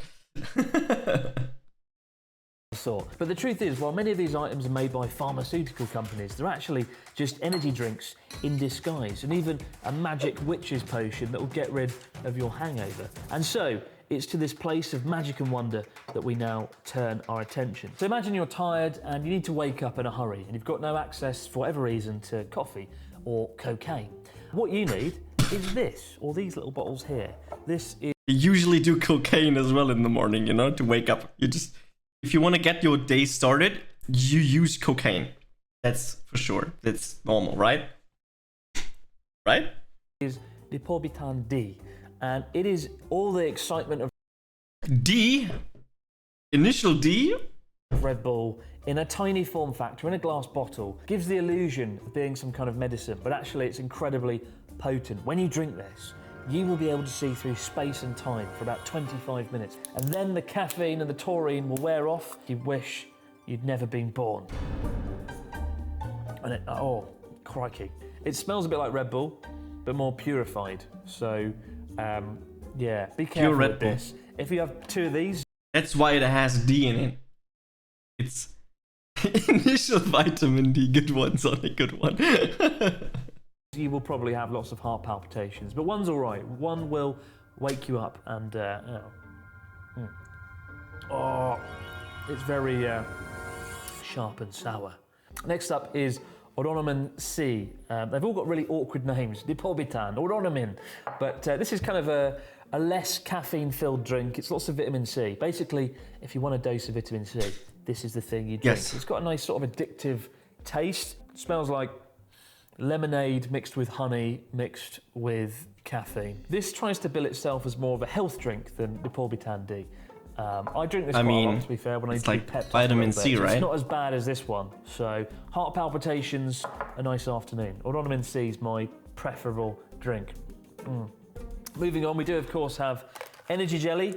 Now, I drink energy jelly. Do you eat energy jelly? I'm not really sure what it is. Of all the things you can buy in a Japanese convenience store, this is probably the thing I've bought the most over the years. When I used to go to school in the mornings when I was a teacher, Inspired I would from pull extra in to a jelly. 7-Eleven. I would get an iced coffee, and then I would plunge my hand into the fridge and get one of these bad boys. And it's the energy of like a onigiri rice ball, but in a sort of jelly form factor. And of course, it's the inspiration for the great Dr. Jelly, because on the original Journey Across Japan, I basically lived off these things for about 6 weeks. Don't let these be a diet supplement. Don't supplement this for actual healthy, normal, real food, but every now and then, it's quite good. They taste of grapes as well. There's even a special energy jelly filled with protein 5,000. A reference there to the 5,000 milligrams of protein. True. Not a very nice flavour. Avoid that one. The craziest thing is, despite shouting out all these energy jellies, literally creating a character for them that they could monetize and exploit, they weren't interested. I think we even messaged them once, emailed them, and nothing. So if anybody from Morinaga, Nothing. or Dude, they have anime on it, okay?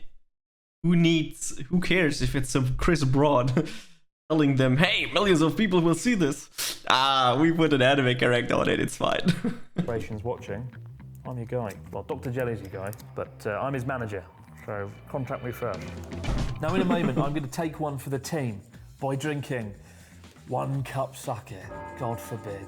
But before that, earlier on I mentioned these were like a witch's potion. This is Ukon no Chikara. Basically, it's you drink it before you drink alcohol. So you'll see a lot of salarymen down these on a night out before they go off and have a hard, heavy night out. This helps you metabolize the drinks quicker, so they pass through you quicker, and you have less of a hangover afterwards. It tastes a little bit like Red Bull, but more bitter. Does that mean you Look at pee that. more It's often? like a bright yellow. Oh, God. Oh, So bitter. Oh God, this is the super edition. I take the entire stock. What for, man? What for? 3 different types of Ukon no Chikara here. That's autumn flavour. And this is Chomaksu, which is like fucking super level. So this is like a 7 out of 10. This is like a 12 out of 10. 12. They love doing this with branding in Japan though, to make it seem really powerful and tough. I think for some people it might actually work. It hasn't really worked for me, but then I do drink a lot more than most Japanese folks do. Most people in Japan, they get drunk very quickly. So maybe it works if you don't drink that much. Oh, yeah. Why am I drinking it? Oh yeah, because it's time. Lord, have mercy on my soul. This is the bit I've been dreading, actually, of the entire show. Actually, no, tell a lie. The Onigiri Spam edition. That's probably my greatest fear. Now, this is sake in 1 cup. Pretty self-explanatory. It looks like water. You could trick yourself into thinking it's water. But it's not water. It doesn't taste as good as water. I hate 1 cup sake. The reason it's on the list, though, is you've got to try it once. You've got to have it one time. Everyone that's come to Japan has to say they've tried 1 cup sake at least once, and fuck's sake. Oh, I'm gonna have the small one. I'll have the baby one. The mini It's version. got like a sour, bitter smell to it, and oh fuck's sake, no, it's not good. Like it's like someone's put a knife through your tongue, and then it sort of works its way to the back of your throat. That's my And you kink. start to wish you'd never been born. Oh. And now I'm going to ruin my day even more with 1 cup sake premium. Surely Premium? It can't be as bad as that one. Be advised, the ring pull thing, it doesn't really work. It just goes everywhere, all over your brand new table. All right, here we go. 1 cup sake premium. Cheers. It smells slightly sweeter than that one. So it did say here there's more flavour. I mean, it's premium, right? I think that's worse. I think it's actually worse. How can that be worse? It's worse. It's like even more bitter. It's, oh, flipping it. Oh. I want to wash my mouth out with something good now. What I've got here is the first drink I ever got truly addicted to in Japan. Yes, that's right. It's CC Lemon. CC Lemon is like the CC person Lemon. at the party that brags about getting the nice car. 34 lemons worth of vitamin C. 34 lemons in this 1 bottle. I always picture like a man in a factory somewhere in Shikoku just turning a lemon, getting the lemons.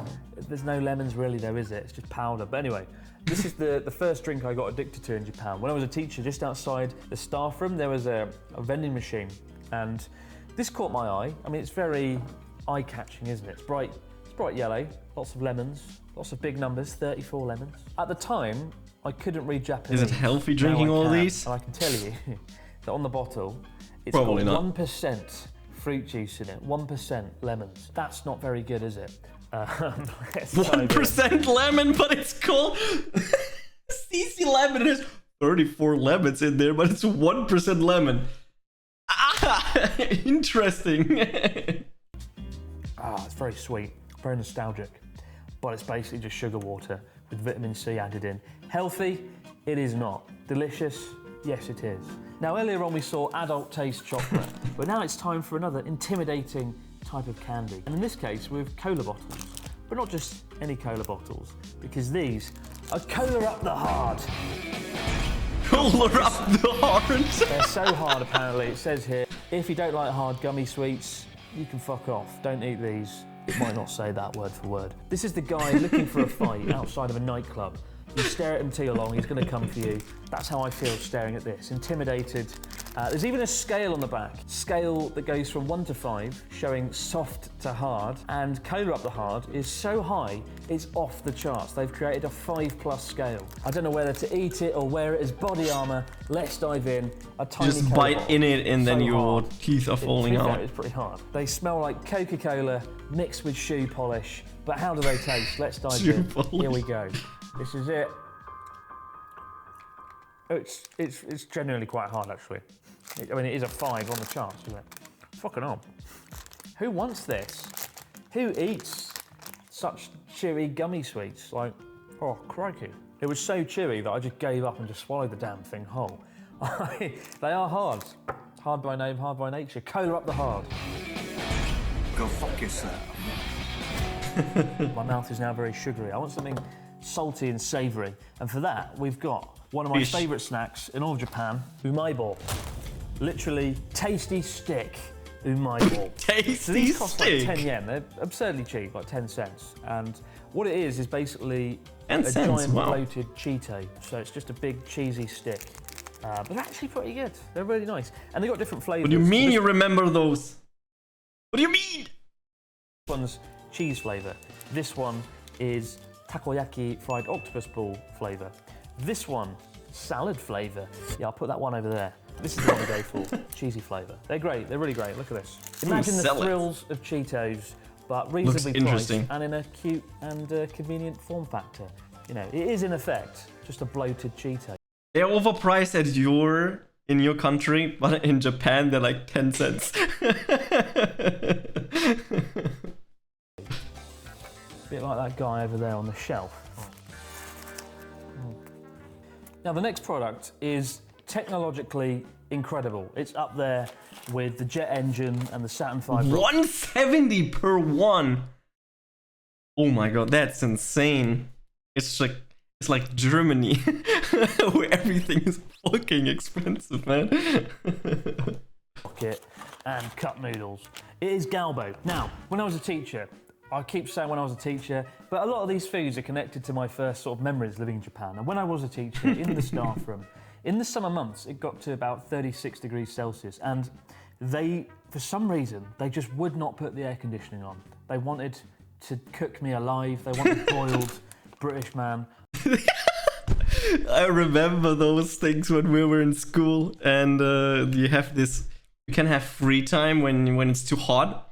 But they were using the excuse, and the coldest room needs to be a certain type of temperature, and then the whole school gets heat-free shit, right? Yeah, but it's bad that they always build the fucking IT room where students have to do IT shit in the fucking ground, where it's like negative 20 degrees, while in every other room it's like 5,000 degrees Celsius. It's like so stupid. And then they're like, no, this room is not hot enough, so you cannot have a free. Fuck you, man. I don't know. What this would mean is you could. And yeah, there's no air conditioning in Germany. They just opened the window. That's the best air conditioning. My fresh air, okay? Just open the window.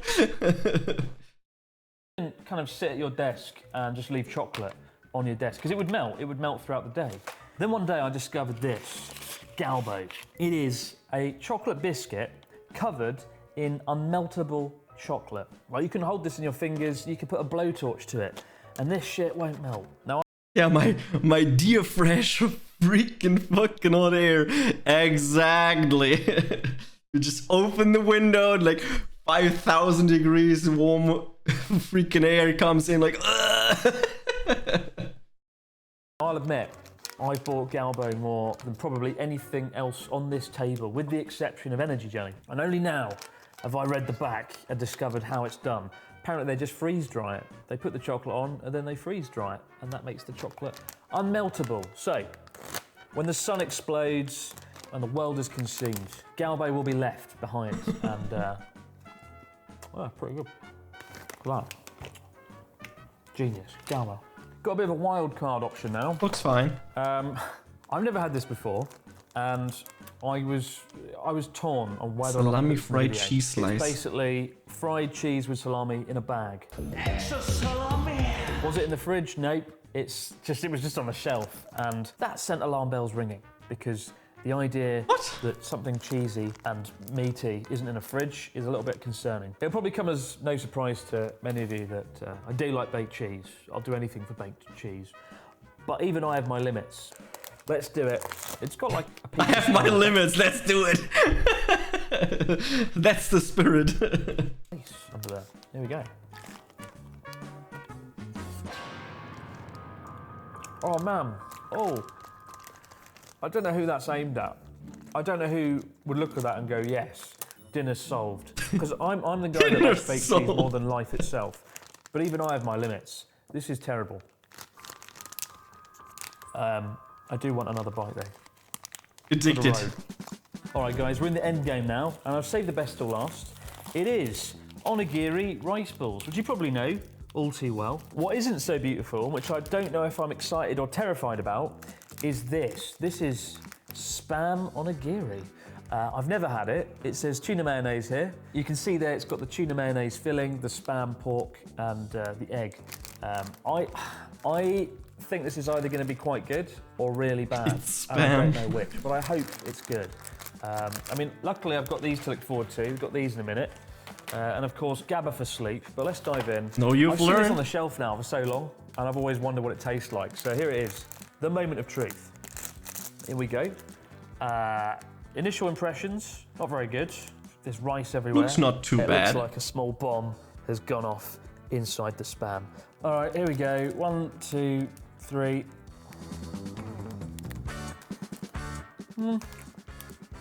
The thing with Spam is, it doesn't really have any flavour, does it? It's just like a thing, a pink, It's just slightly the chewy thing. You know what? It's not bad, but it's certainly not good. It's the bit we've all been waiting for, the big one. Just weird. It's Family Mart, chicken, crisps, potato chips. There's even a little illustration on the back there showing you how to enjoy them. And of course, like Family Mart chicken, it says right Eat on the them, front, be on "I am fire." chicken. I love the branding as well. But the moment you open it, you get that beautiful, the smell of the chicken. Oh God, yeah. You can smell the sort of seasoning, like pepper and different spices, and all of a sudden, I'm glad I made this video. Ah, yeah. Quite possibly No, I want the these. best flavoured crisps I've had in my entire 9 years in Japan. That's so good. I'll give it like a 9.9 out of 10. Really, 9.9 I hope you've had out of some 10. interesting ideas for things to try when you come to Japan, though. Obviously, a lot of this stuff you can't get outside Japan, and right now would have been a great time to get a sponsorship deal with one of those snack box companies, like, I don't know what they're called, but you know the ones. But this video is not sponsored, it's just me in a room, isn't it? So that was a missed opportunity. Bugger. Now, before I eat these GABA for sleep and go into an induced coma, I just want to say, guys, a huge thanks for being a part of Abroad in Japan all these years. You know, it took 9 years to get here, to have a room like this, to film somewhere like this in a room bigger than the size of a shoe. The last few years have not been overly pleasant filming in my apartment. I don't particularly enjoy it, and that's why I haven't really filmed in it much this year. You know, we've been out flying in Cessnas or climbing mountains or riding a horse. It's nice to come back inside and do these sort of videos. And while I can't show you around the studio today in this video, I will show you in the next few weeks when it's finished. It's going to be very exciting. I hope to surprise and amaze you with some of the stuff that's going to go on here in this room. Sounds a little bit sketchy, but it's going to be good. Honestly, I think this could be the start of something really cool, and I just want to say a huge thanks for making it Can't wait. this far. And of course, I can't wait to get Natsuki up here and show him around and surprise him and amaze him in the next few weeks. But for now, guys, as always, many thanks for watching. Be sure to check out the Abroad in Japan Patreon for more behind-the-scenes videos, and I'll be back to do it all over again next time on the Abroad in Japan channel. For now, GABA for sleep. Let's do it. Oh. So I'm going to eat these chocolates, And then fall asleep. then I'm going to tidy up, and in about 20 minutes or so, I'll come back and tell you if they've had any effect.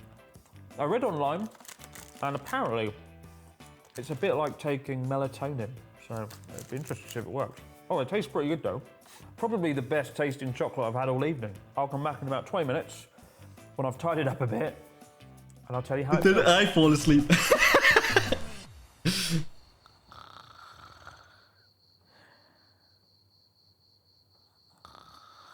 Worked. Just kidding. It didn't really work. I do feel kind of drowsy, but I suspect that's less to do with GABA for sleep and more to do with the 400 things I've just eaten. Either way, I've got to get going. I've got a date tonight. I just hope that she likes hamburgers, chicken nuggets, and potatoes. Otherwise, it won't end well for her. Good ending.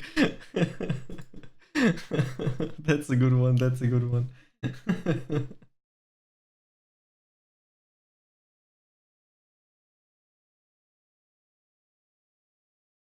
What should I say, right? What should I say? Always good videos.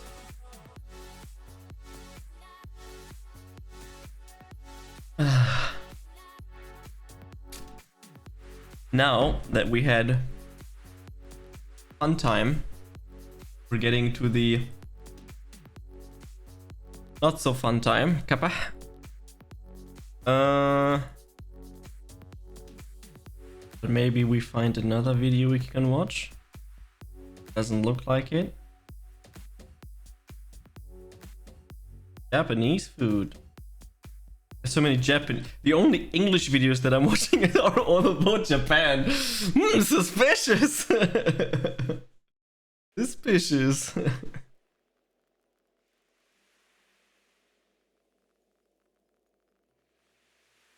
That's normal. I see.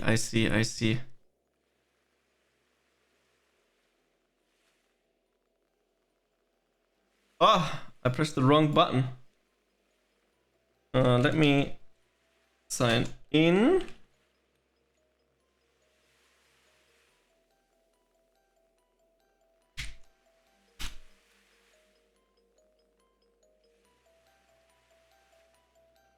My eyes are hurting.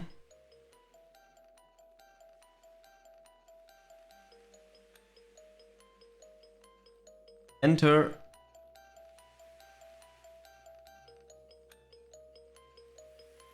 Okay, can I edit my profile?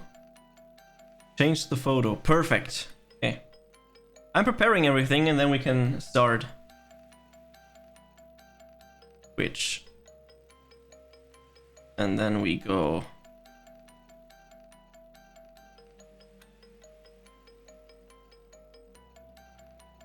Like this. Perfect.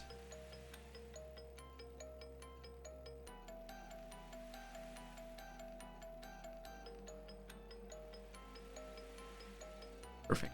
Works.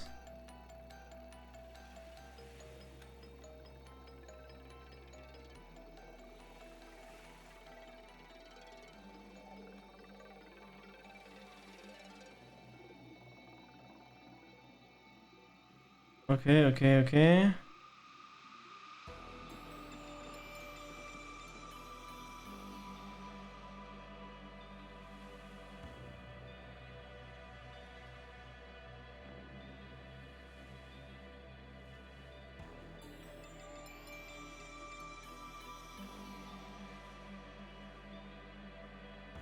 Let's begin from the first part.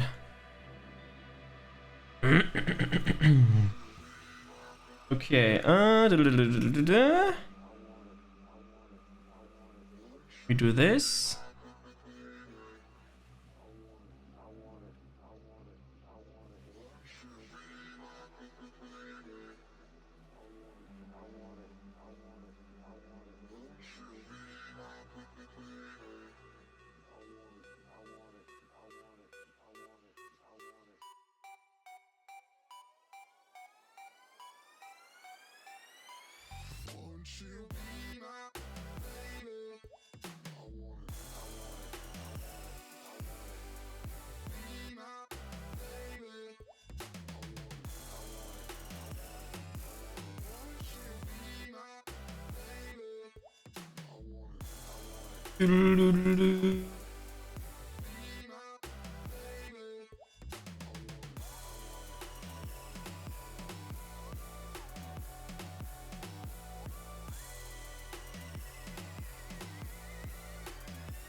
Okay. Switching the title, perfect.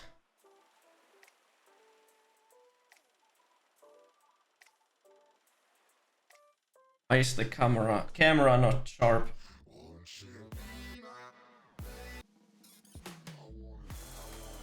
Maybe now? Still not sharp.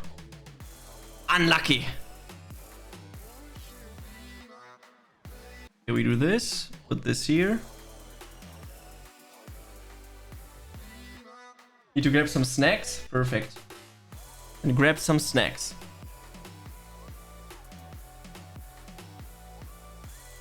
It is about damn time.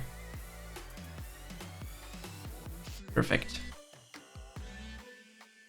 So, what we are doing now is... where should my camera be? It's fine. I keep it here.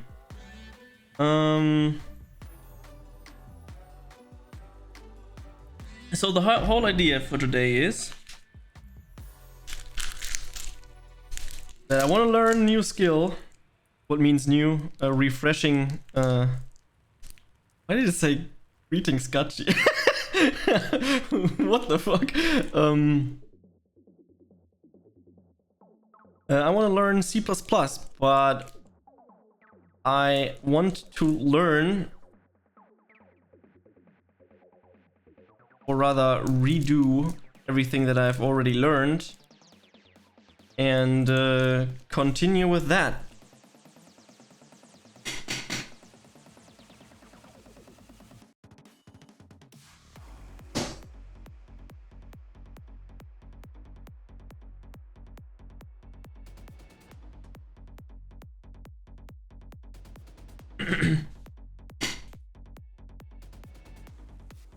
Okay.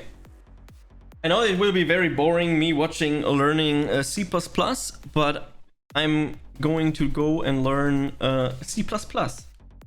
And I've literally forgot everything that I've learned. So that will be very interesting to go back and learn.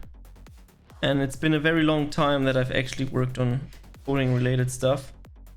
And the whole idea is to be getting back to a good state, and I want to document this by streaming it every day in the morning. Usually I want to do that in the morning when I wake up, and then I want to do that for a couple of hours, and then every day for the next, I don't know, days until I feel comfortable. And the first step would be doing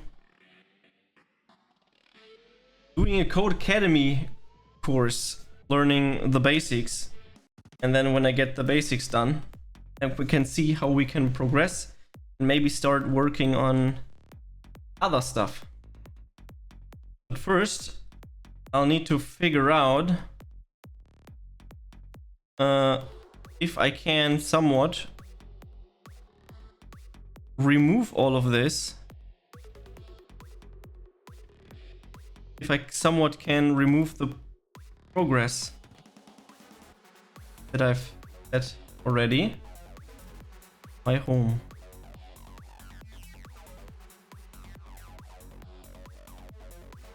Resume learning.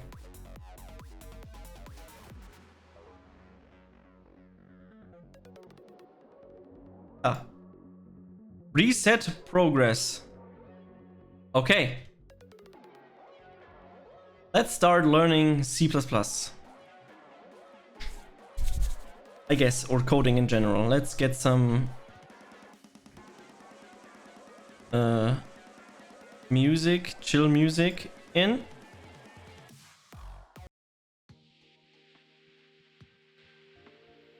We can enjoy that while doing that. Okay.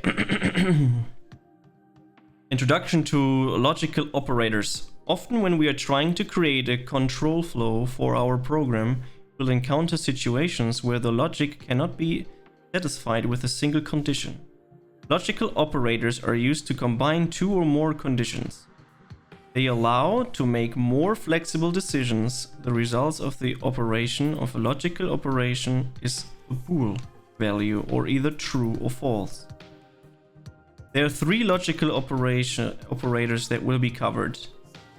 And, the AND logical operator, the OR operator, and the NOT logical operator.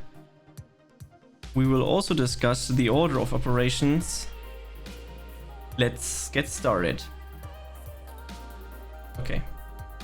We see this image, whatever the fuck this means.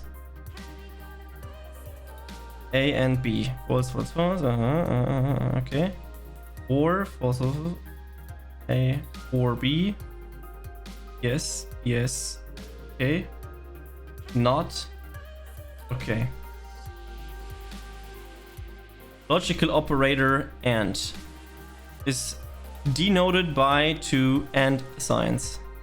If returns true if the condition on the left and the condition on the right are both true, otherwise it returns false. Here's the truth table. Oh, we've already seen that.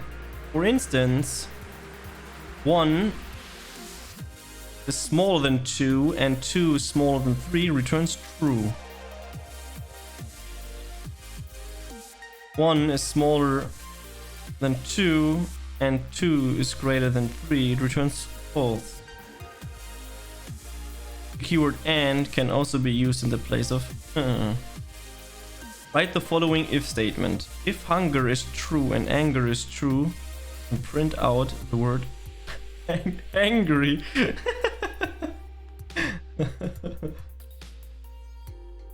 Why did it start at what? Logical operators. What is that sense? That makes no sense.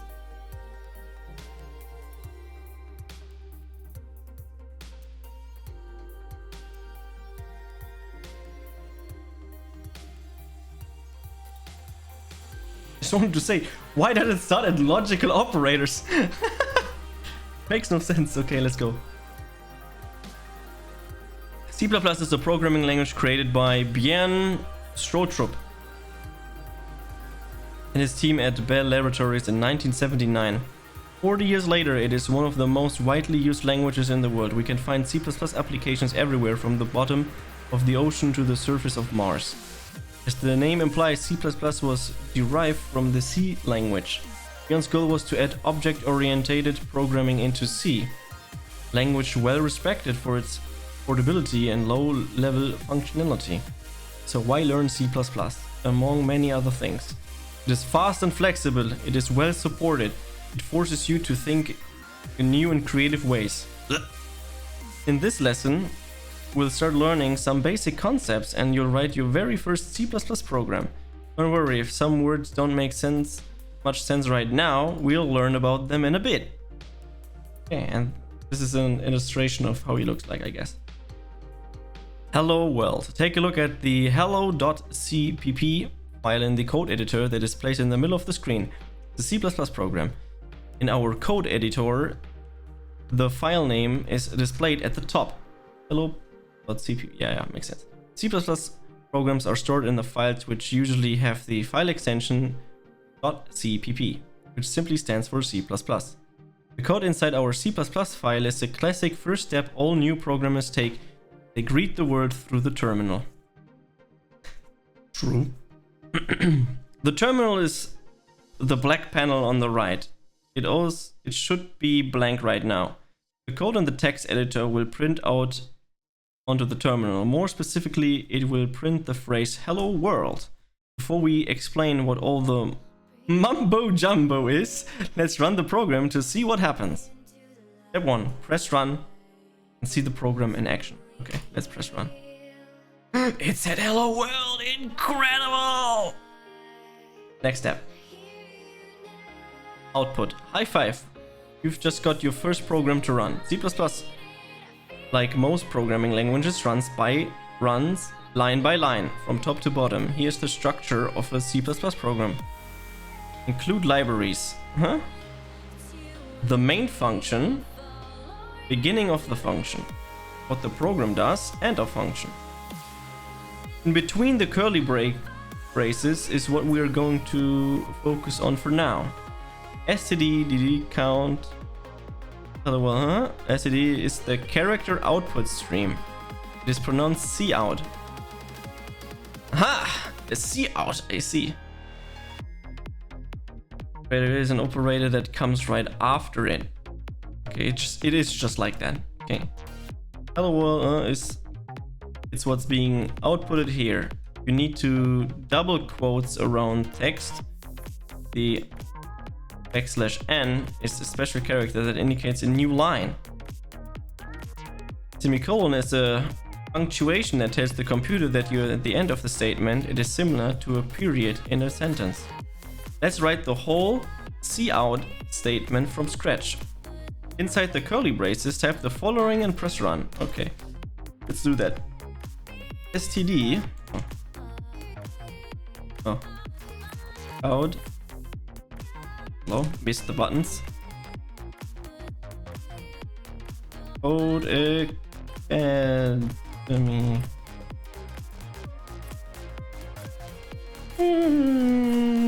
Where's the stupid button? Basics! You start from somewhere.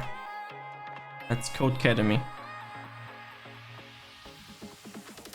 What do you think about what will be the output? Yeah, it will say Code Academy. Pattern. We learn how to output a line of text with the following code. Cout, whatever this car is, it will output the car. We can also output multiple lines by adding cout statements. Cout hello and then goodbye. This will output hello goodbye. Instead of displaying those two lines in the output, edit the code so that it will output the following pattern in the terminal. Diddle it, diddle it, diddle it, diddle it. Exactly how it is. Remember, you can use the hint if you need help. Okay, that's not a problem.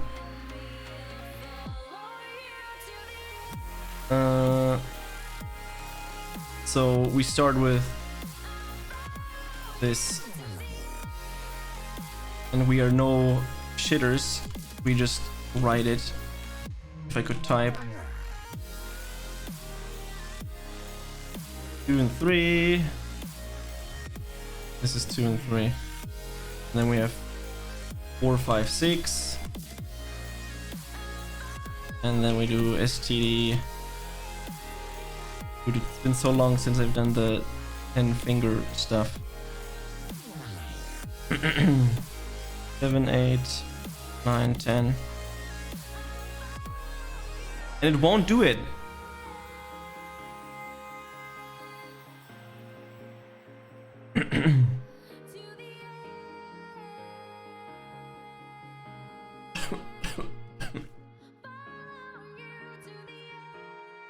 Output delete Windows 32. True. Oh. I know why. Okay. This just do a bracket, okay? And then we have 1, 2, 3, 4, 5, 6, 7, 8, 9, 10. But it's not displaying the pattern correctly. Because for whatever the fuck reason, we just do... Oops, what the fuck did I press?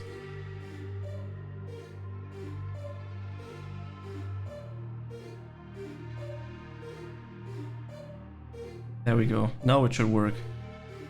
Almost. Almost worked. Let's go.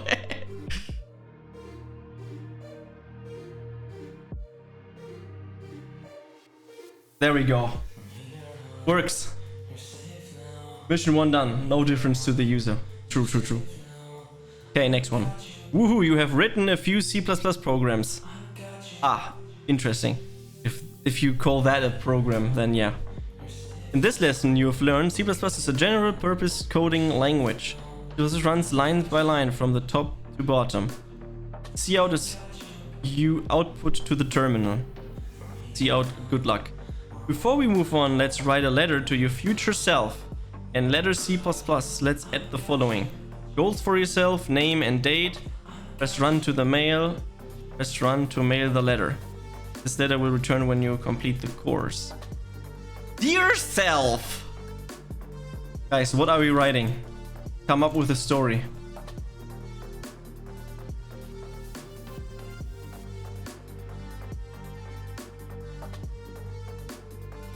Dear self, please practice C++ tomorrow morning.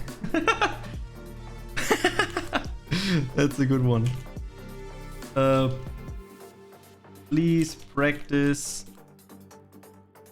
C++ tomorrow morning.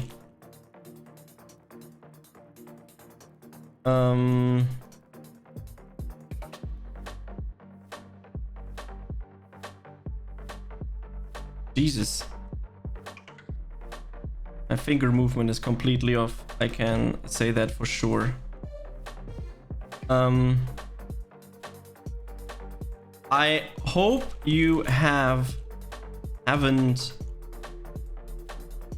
been lazy as usual and actually practiced.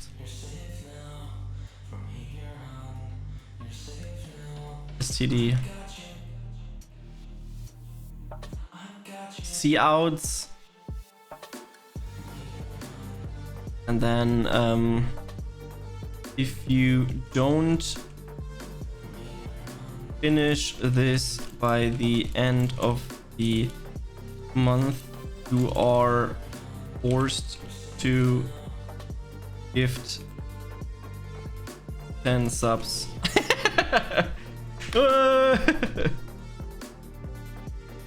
Okay, let's run this.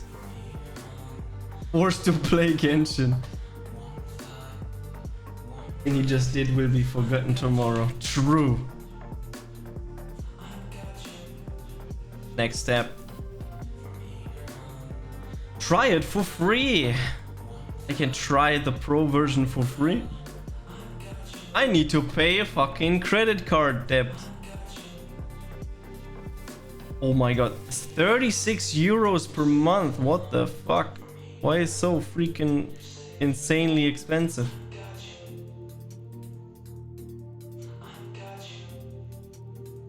Code, save, compile, execute. C++ is a compiled language. That means that to get a C++ program to run, you must first translate it from a human readable form to something a machine can understand. That translation is done by a program called a compiler. When you program in C++, you mainly go through 4 phases during development. Code, writing the program. Save, saving the program. Compile, compiling via the terminal. Execute, executing via the terminal. And repeat, debug the errors if needed. Note, up until now we have been doing the magic for you. Step 2, 3 and 4 were all done by simply pressing the run button. Let's try compiling and executing using the terminal. Let's click next to continue. Okay. New Flyff dev in the making. Yeah, I'm just learning Flyff for you, Vlad, that you need to work less. How was your day off today after your awesome vacation?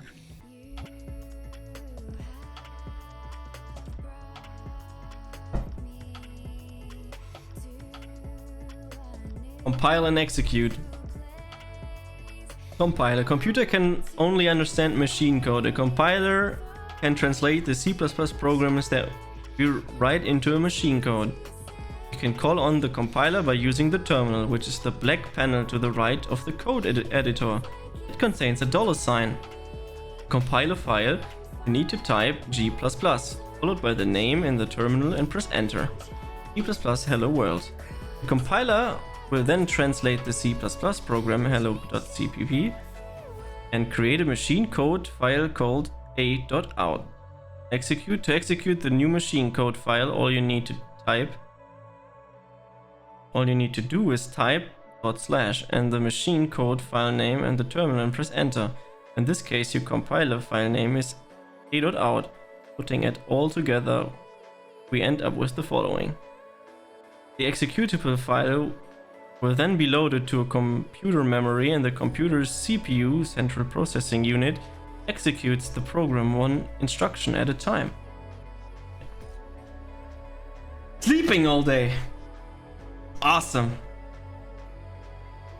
You sleep more. You should sleep more after your insanely difficult vacation.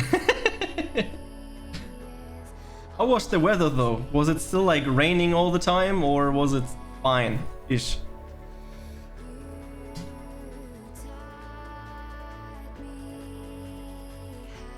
In our text editor, we have the Hello World program. Click on the folder icon. They should only be hello.ccp,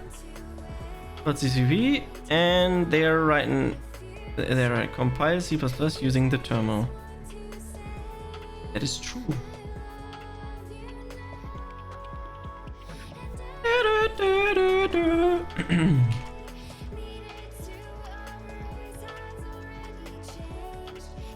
Permission denied. Sag. Click on the folder icon. Again. There should be a new a.out file in the folder with some mysterious alien looking symbols inside. We can't understand this, but a computer can. Execute a.dot using the terminal. Epic! Okay.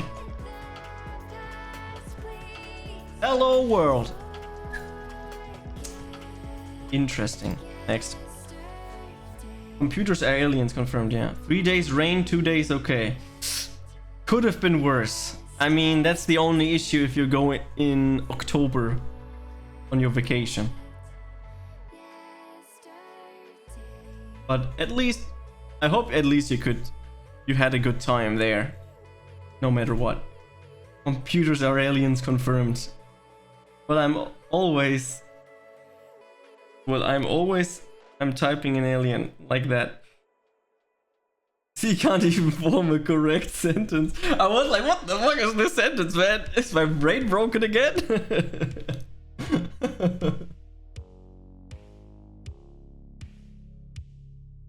Compile and execute. Naming executables. Sometimes when we compile, we want to give the output executable file a specific name. To do so, the compile command is slightly different. We still need to write G++ and the file name in the terminal after that. There should be -o or -o and then the name that you want to give to the executable file. G++ hello.cpp-o hello. The compiler will then translate the C++ program and create a machine code file called hello. To execute the new machine code file, all you need to do is type blah blah blah and then machine code calling in the terminal. The executable file will be loaded to computer memory. Yeah, already said that. Once again, we are working with the hello world program. Click on the icon and there should only be, yes, there's only one. Compiler was using the terminal, but this time give the executor the name hello. So we do this, and then we give it a name. Newts. Ah, nee, I have to call it hello. Okay, now we should have the file hello. Click on the folder icon. Yeah, I've seen that already. And now we're gonna execute the file hello. This hello world. Wow, magic. My brain is broken. Was and always will be. True! You're not wrong. Commons. Programming is often highly collaborative. In addition, our own code can quickly become difficult to understand when we return to it, sometimes only a few hours later. For these reasons, it's often useful to leave notes in our code for ourselves or other developers. I'll feel that point.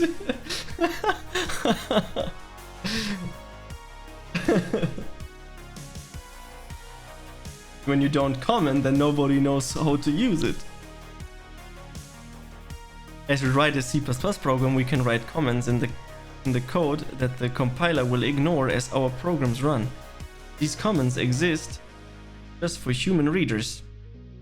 Comments can explain what the code is doing, give instruction for developers using the code, or add any other useful annotations. There are two types of code comments in C++. A single line comment will comment out a single line and denoted with 2 forward slashes preceding it.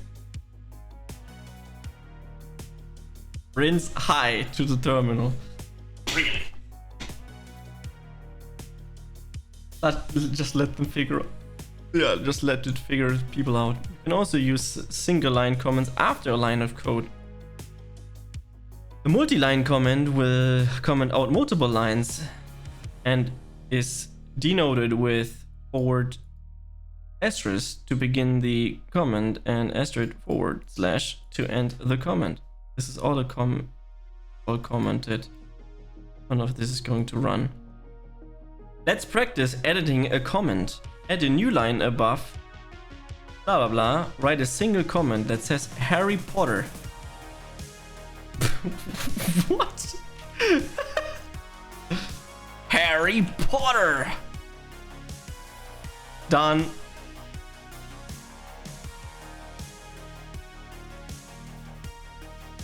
Do I have to press run? Yeah. Compile and execute spell.cpp using the terminal. This checkpoint will pass after you compile and execute. So I need to do with whatever the fuck. I'll just call it space. Okay, it doesn't even work.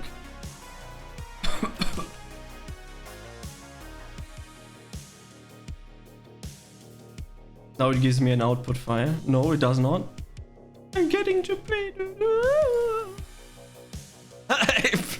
I did it. It's just fail, but it works. Passed.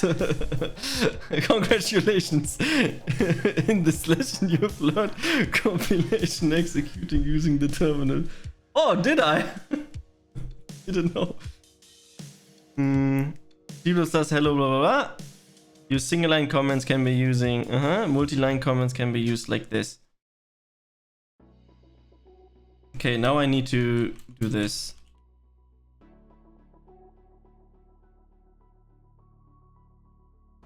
And then do I have to write something here? Let's write something. Nice. And then we write multi-lines. What the fuck is this?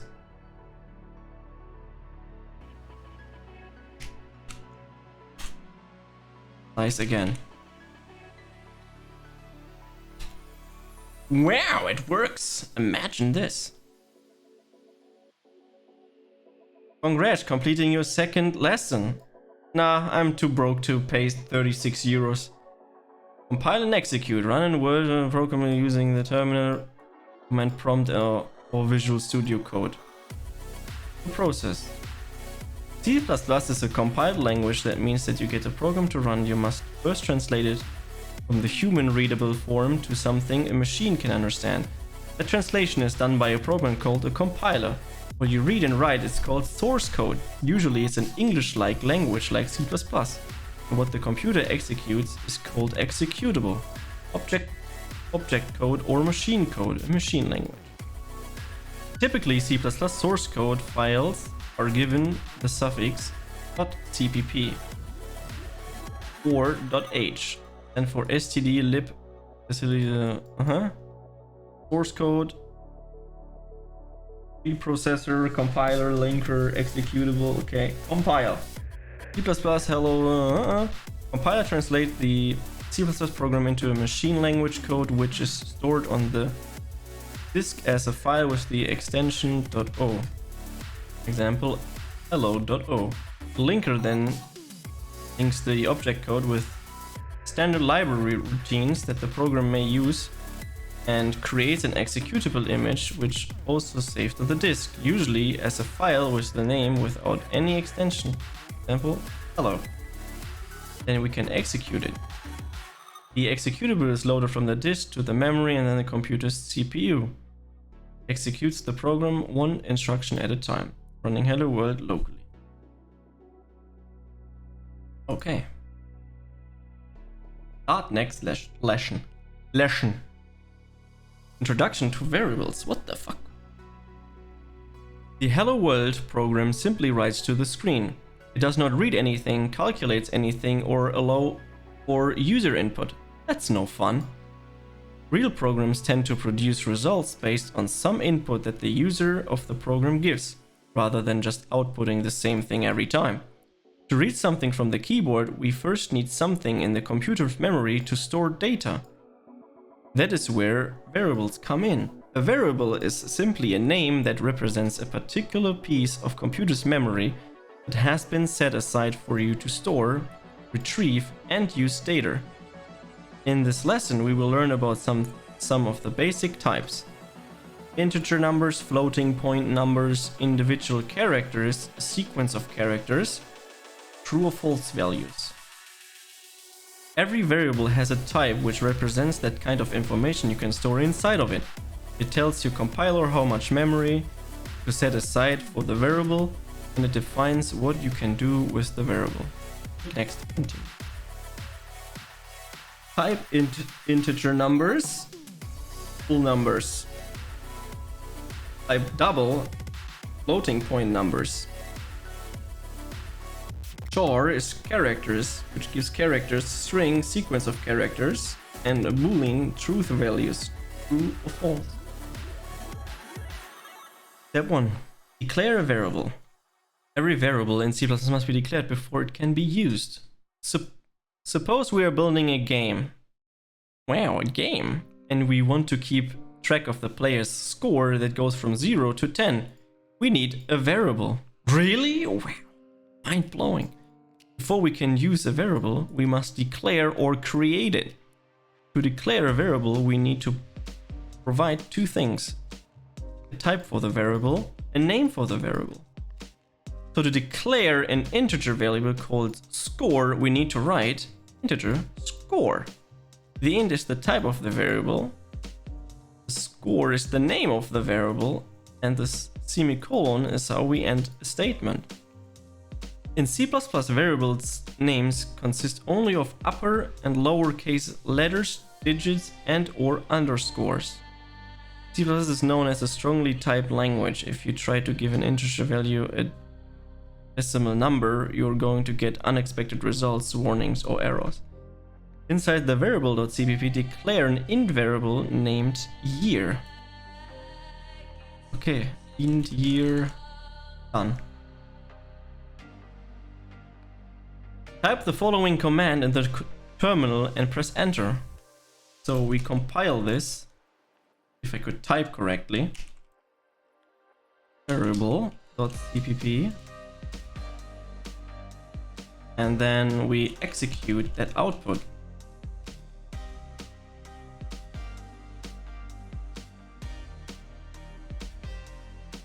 Nothing happened.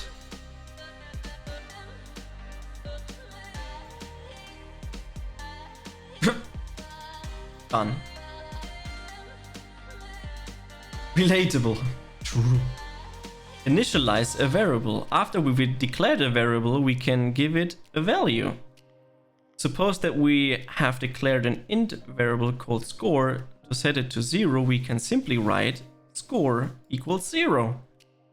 Score is the name, the indicates the assignment, the 0 is the value you want to store inside the variable. A single equal sign does not mean equal, it means assign. In the code above, we are assigning the score variable a value of 0. Inside the variables, you have declared an int variable named year. Let's give it a variable of 2019. Year equals 2019. 19. Writing is difficult. PTSD. No. Not done yet. There's too many runs. Type the following command in the terminal and press enter. Now we compile this again. Variable.cpp. And then do the output. Nothing happened because we're not printing it. Wow. Combining step 1 and step 2, we can both declare and assign a value to a variable in a single initializing statement. Suppose we have two lines. We can actually combine these two lines into a single line of code. Wow. Int score equals 0. This means we are declaring an integer called score and setting it equal to 0. That is nice. We only need to declare a variable one time, and it's highly suggested to initialize a variable before using it later. In your program, declare and initialize an int variable named year, initialize its value as 2019. Okay, we need the year and then it's 2019. Type the following command in the terminal and press enter. Please C++ courses for us also. Yes, you learn new shit too. If I could type correctly, that would be nice.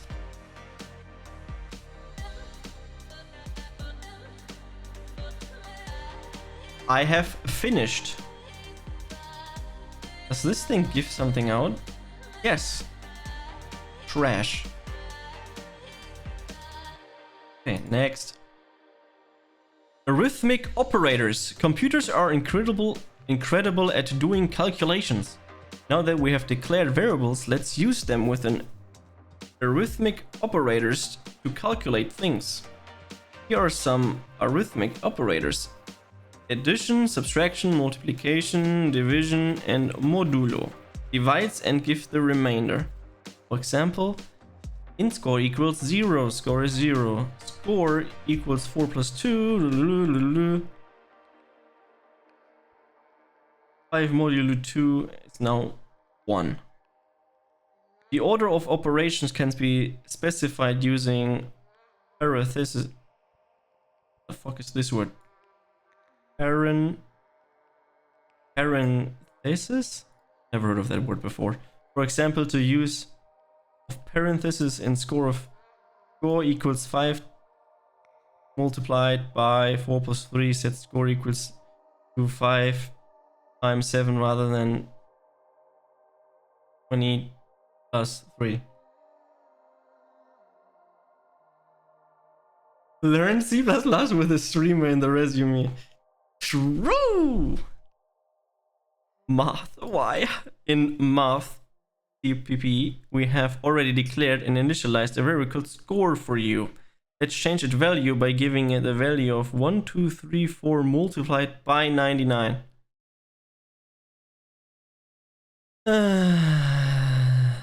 So we do score equals 1234 multiplied by 99. Done. But how would we know what the value is? You can output the value by simply adding this code underneath. We have the cout of score, and then it gives out nothing, I guess.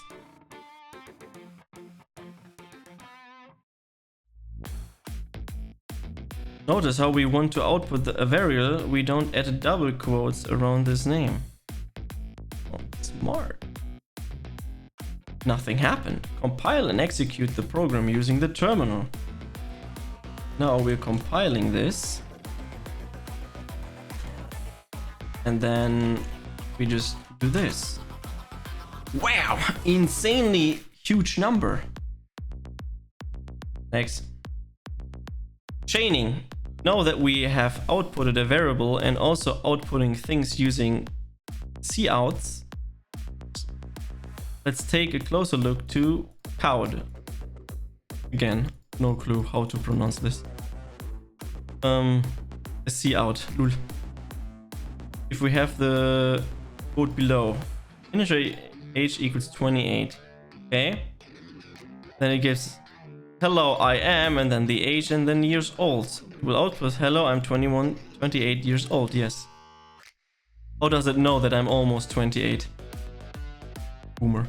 Notice how we use quotes around the characters in hello, I am, but not in age. I noticed that, yes. We use quotes when we want a literal string. We don't use quotes when we refer to the value of something with a name like a variable. So now it is possible to write cout statements within a single line. Yep, you can use multiple operators to chain the things you want to output. For the same code above, you can also type this. It's called chaining. Inside the game.cpp, we have declared and initialized an int variable called score.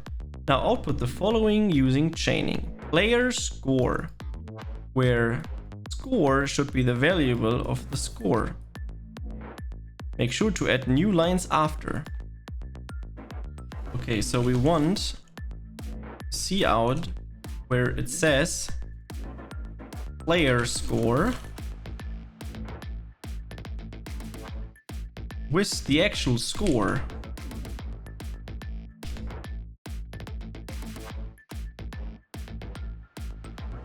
Ah, and we have to add a new line after, okay? Okay.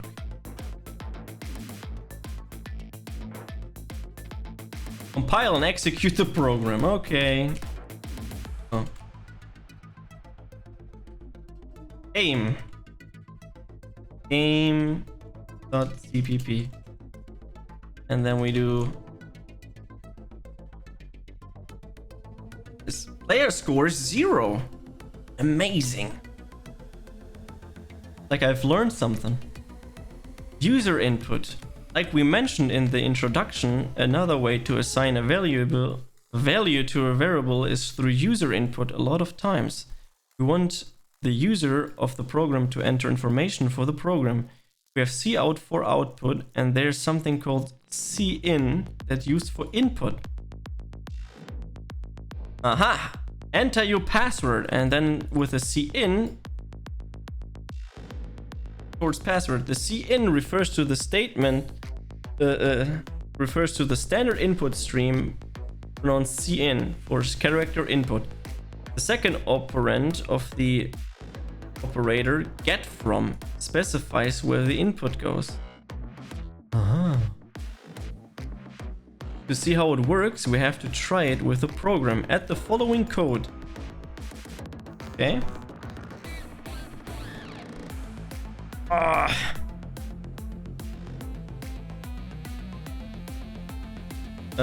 Cin get from tib, so that the user of the program can enter something with their keyboard, and what they enter gets them saved in variables named tip. Okay. Let's output the following using chaining. You paid blah blah blah tip dollars, where the tip should be the variable of the tip. Make sure to add new line. Okay, so we do this.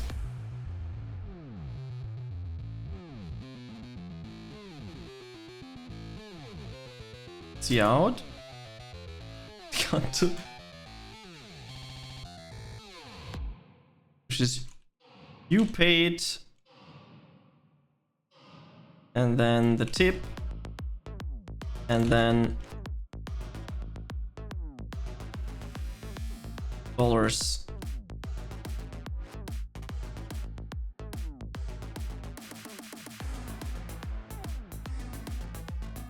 Worked. Didn't even test it, by the way.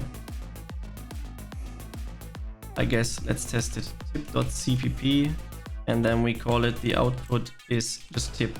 So we can just do tip. Enter a tip amount 10. You paid $10. Epic.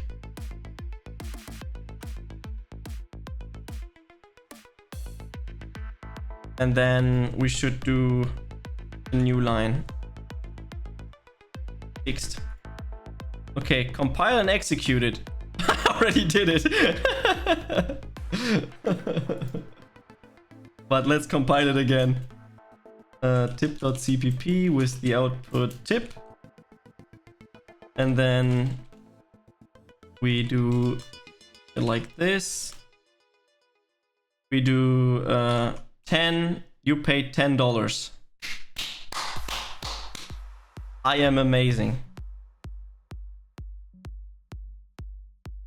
Challenge! Temperature part. Oh no.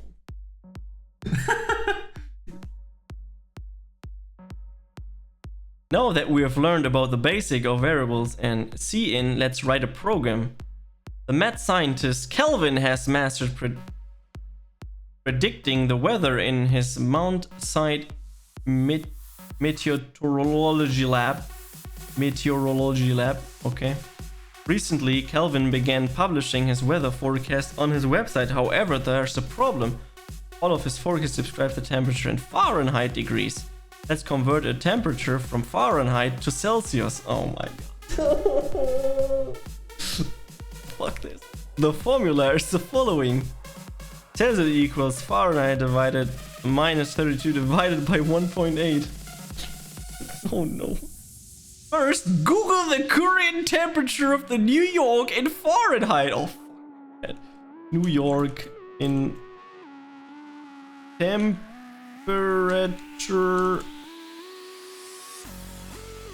New York Fahrenheit. 53. Okay, we have 53. Declare a double variable named tempf and initialize it with a temperature. Okay, we have a double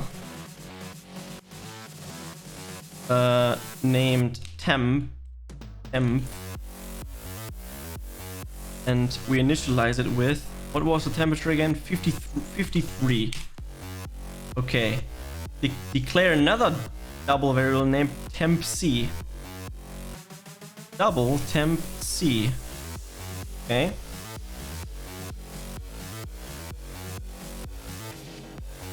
Done. Oh, Sanchigo, thank you very much for your prime, man. Thank you very much. Hope you enjoy your stupid emotes. Wow, formulas. Calculate the temperature to Celsius stored in temp C. Oh no! I don't want to calculate shit. How do you fucking calculate that? Good luck with C++. Do you have any prior coding experience? Yes and no. So I don't know what to say. Probably more on the no side. It's been so long since I've done coding. I've done web dev a little bit, but that's nothing according to coding. Done small little things with coding, but nothing too major, and this is just crazy.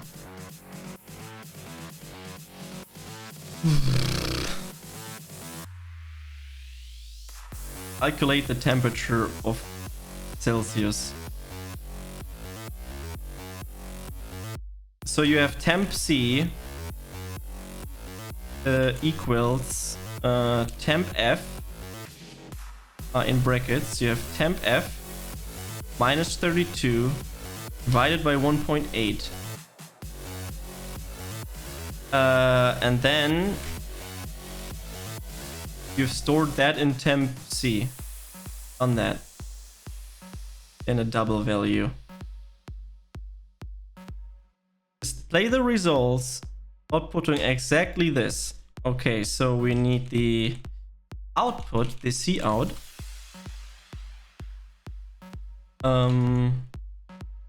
If you're just asking, how long are you been coding? I guess you just phoned me here from this directory, so I would assume that you have a lot of knowledge. The temp is, and then the temperature C, degrees Celsius. Typing is difficult. Don't forget to, yeah, I did that. Did output the exact same phrase? I don't know, maybe I forgot. I found out stream via Discord, and I'm a CS student, 2 more years and I will be done with school, hopefully. Awesome, man. Did I already forget how to do this?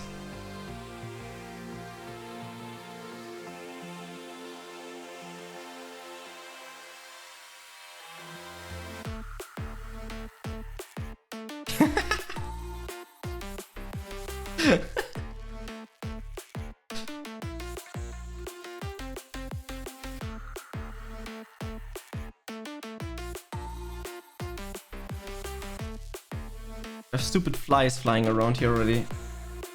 That's so early, yeah. Yeah, probably forgot everything that I already learned.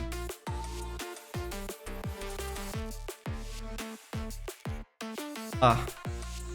Me, just blind.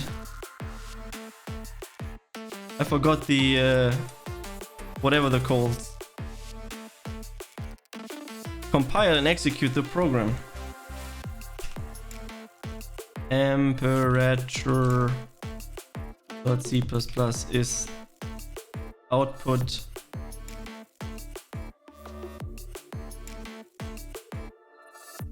Okay. Temperature is 11.667 degrees Celsius.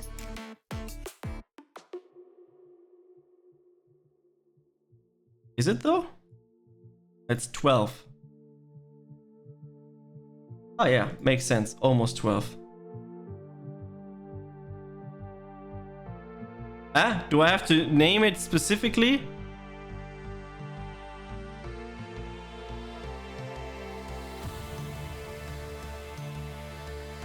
Compile and execute the program using the terminal.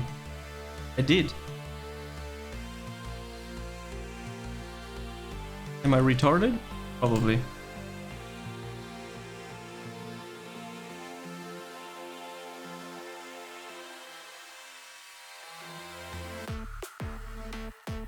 Oh, they wanted it that way. Stupid ass shit.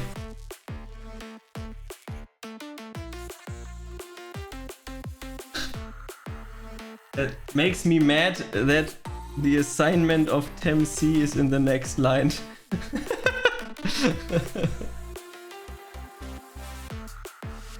Oh, really? No need to do my machine learning project right now, so good luck having fun if you can with C++. Thanks!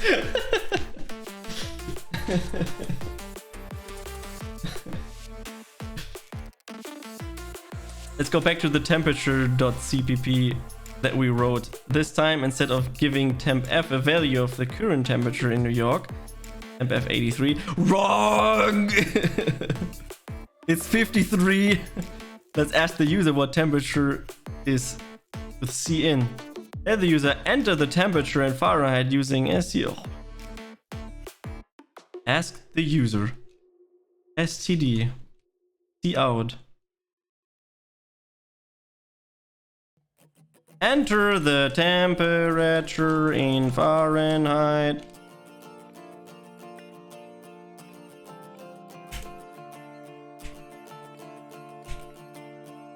And then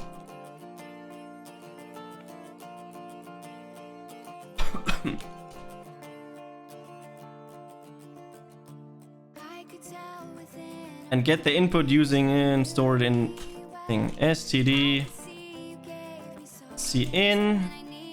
Then we need these and we store it in tempf.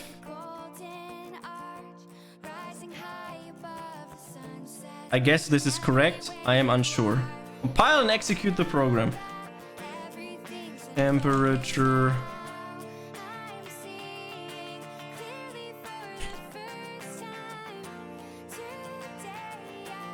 Data out. Enter the temperature in Fahrenheit. 390. The temperature is 198 degrees Celsius. Perfect. I don't know. Why did it say temp? Just say temperature.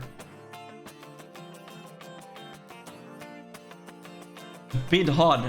Did they not show STD handle? No. Not yet. Maybe they will.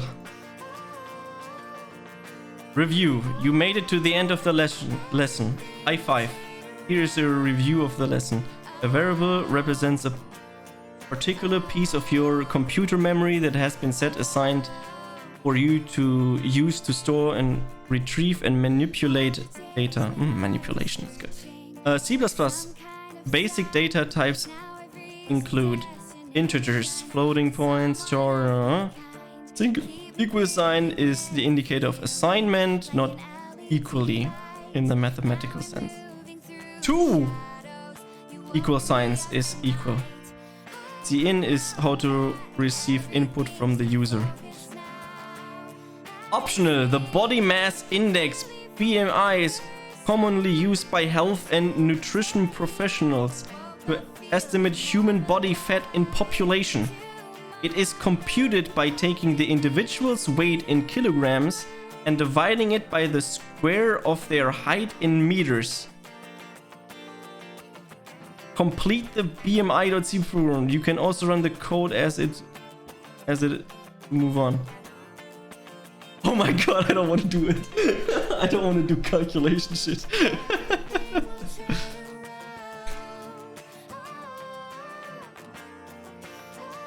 Now ask the user for their weight. Okay, let's ask what their weight is. How fat are you? In...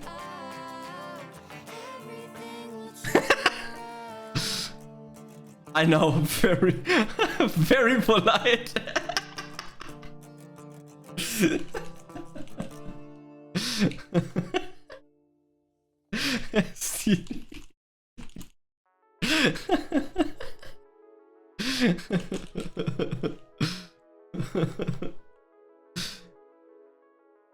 I know, I'm so friendly. Okay, now we need to calculate that. It is the BMI equals the weight divided by the height times 2.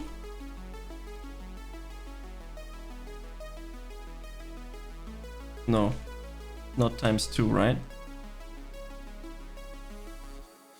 It's squared. It's the height by height. I no clue how to do that. Works. No testing needed. This works.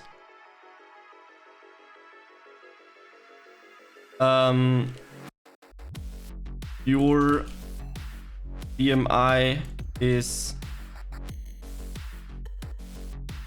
BMI, which gives you this clearly shows you are too fat.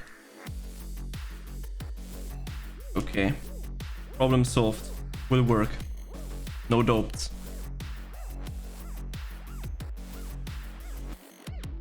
Probably also need to do brackets here, but who cares?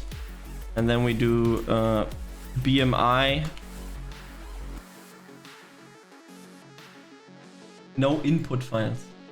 Oh, me stupid. BMI.cpp. And then we do /a.out. Type your height in meters. 2 meters. I weigh 200 kilograms. Means my BMI is 50. That was the easiest shit I've ever done. Okay, next.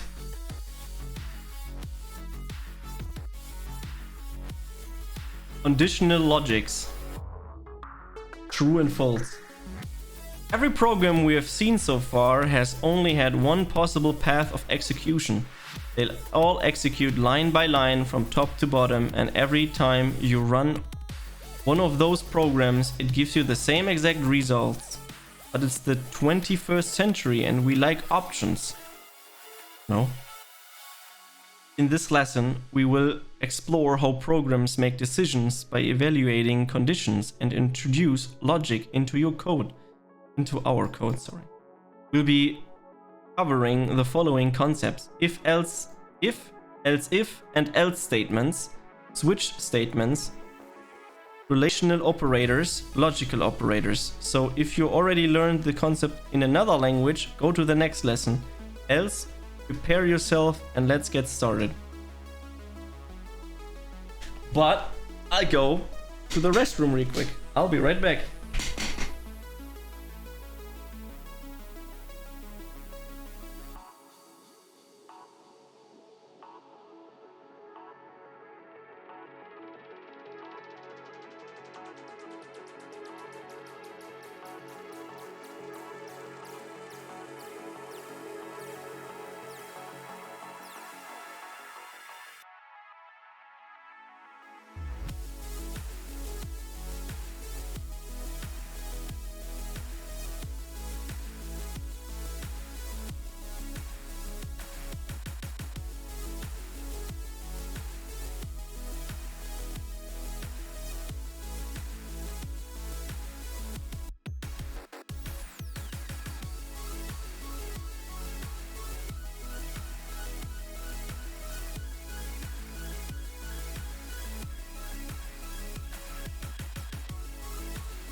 I am back. Hello!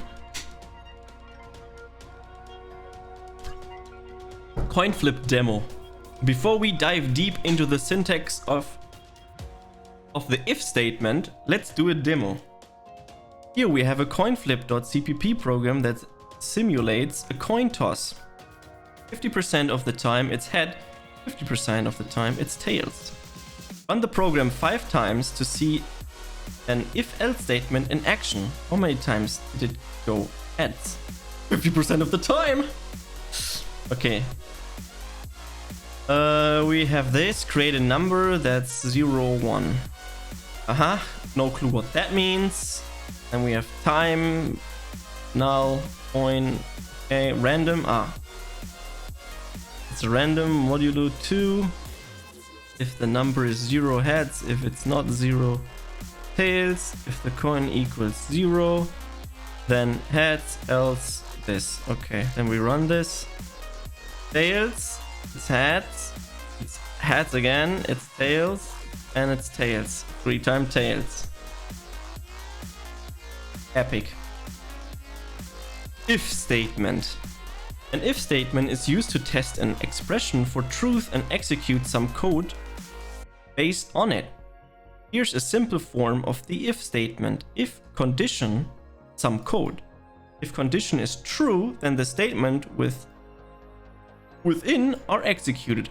Otherwise, the statements are skipped and the program continues on. If flip equals 1, then give out heads.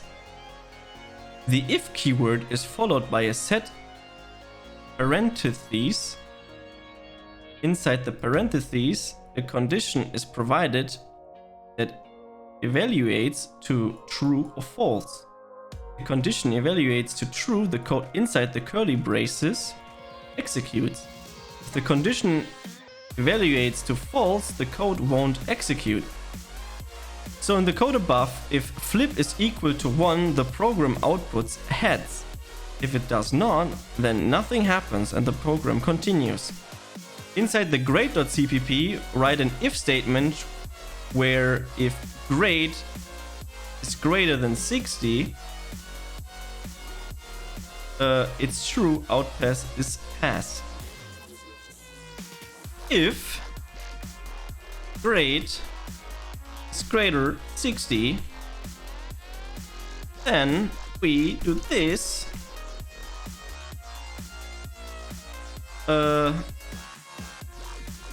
And then we do an output that says pass.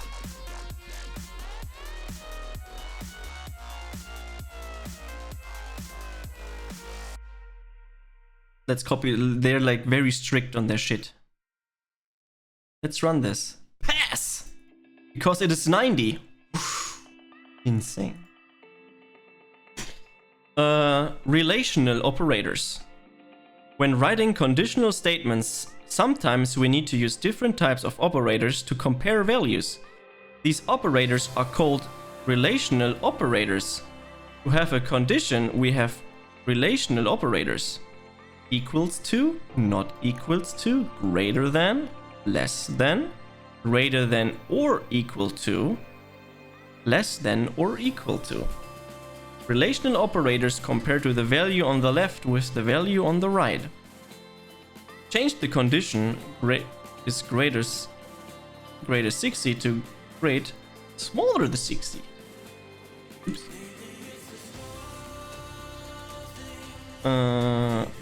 Less than. What do you think will happen? It will say nothing will happen because it's not doing anything. Change the condition to greater. The grade is small, not equal to 60. Then it will say pass because it's not 60.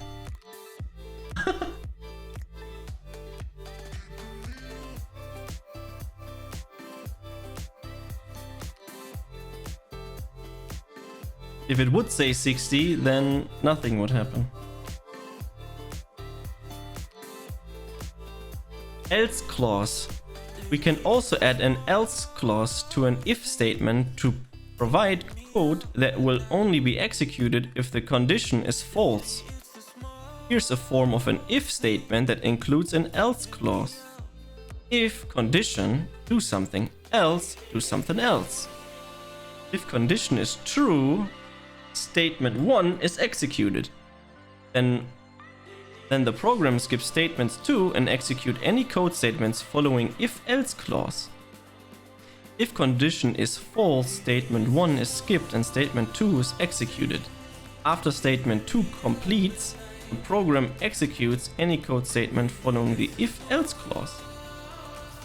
If the coin is equals 1, then heads, else tails.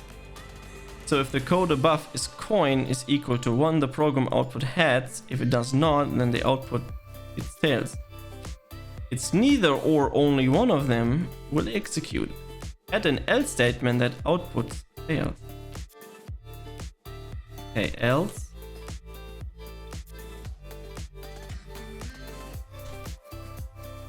std out cout says tail. Oh no, fail.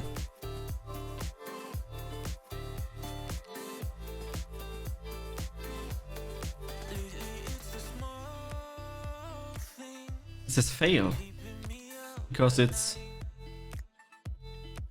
smaller than 60. Next. Else if. So what happens if you want more than 2 possible outcomes? This is where else if comes in. If condition some code, else if condition some code, else some code. The else if statement always comes after the if statement and before the else statement. The else if statement also takes a condition. And you can have more than one of them. Here's an example with 3 of them. If the grade equals 9, then freshman. Else if grade is 10, then sophomore. If it's 11, junior, 12, senior, else super senior. Okay. In chemistry, pH is a scale used to specify the acidity and basicity, whatever the fuck, of an aqueous solution. Fuck are these terms, man? Write an if-else statement. If pH is greater than 7, output basic. Okay. If pH is greater than 7. What the fuck is this symbol? Then output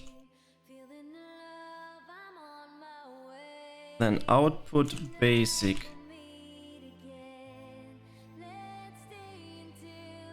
Okay, no problem.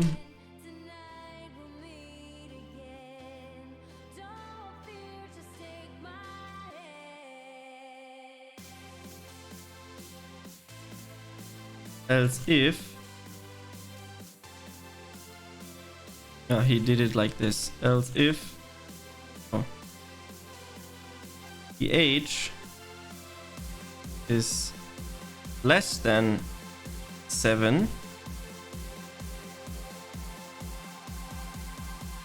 std cout acidic.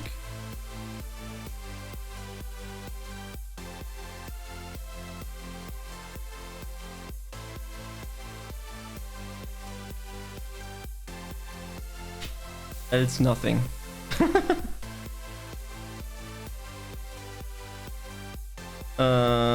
Else st. How did I manage to do that? Neutral.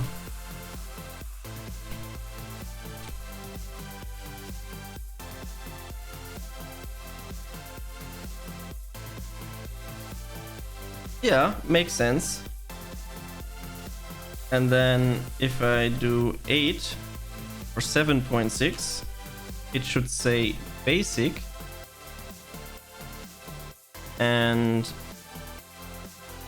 if it's 7, it should say neutral. It works. Okay, I finished this and then I'm dying because I cannot read anymore.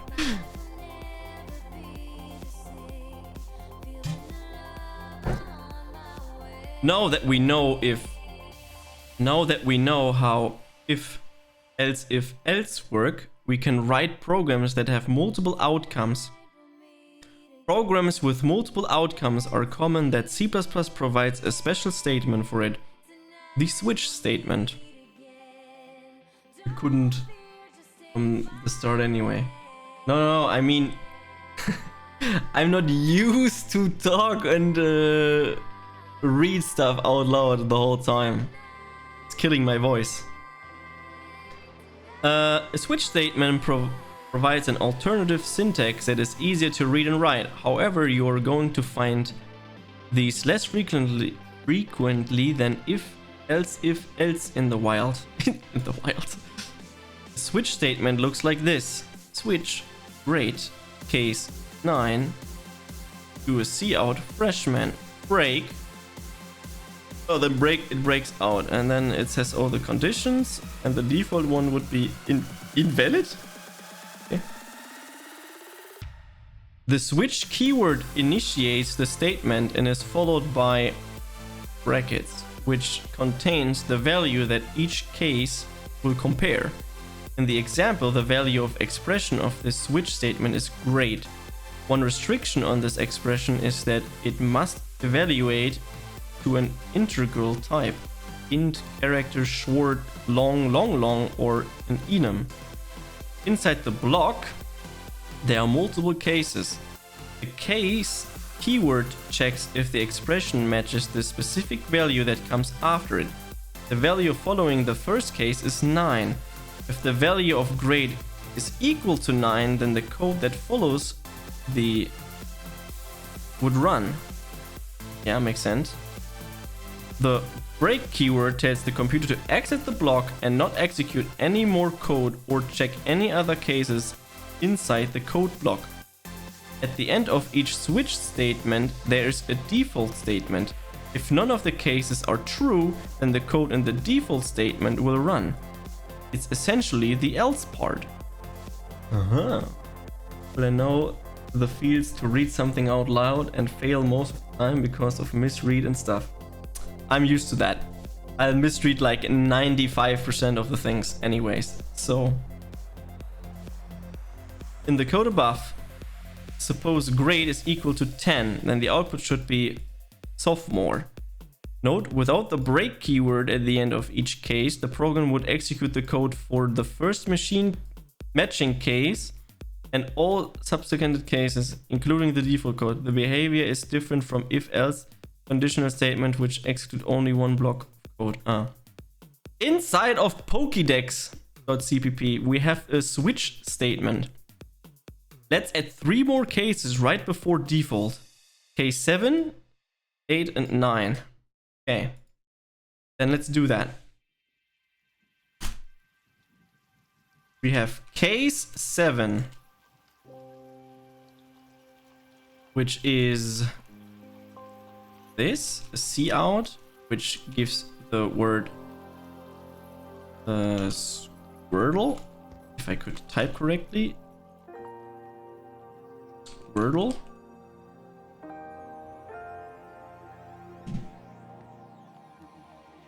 And then we need a break. And then we have case 8, which is the std cout of for portal.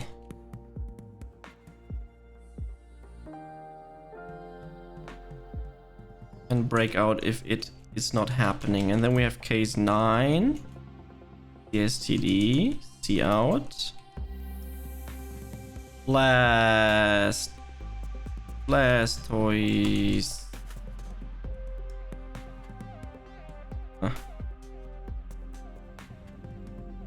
And then we break out. Okay.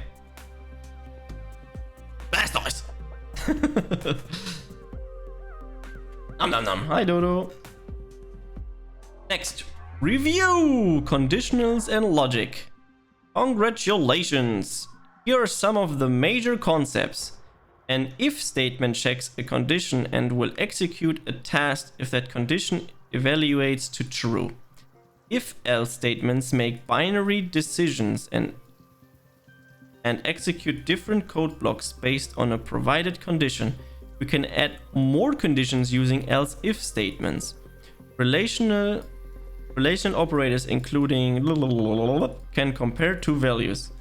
Switch statement can be used to simplify the process of writing multiple else if statements. The break keyword stops the remaining cases from being check and execute in a switch statement. Reading. Optional. Little Mac is an interplanetary space boxer who's trying to win championship belts for various weight categories on other planets within the solar system. Write a space.cb program that helps him to keep track of its target weight by first it should ask him what his Earth weight is, ask him to enter a number for the planet he wants to fight on. It should then compute his weight on the designed planet. Here's the table on the conversions. Oh my god.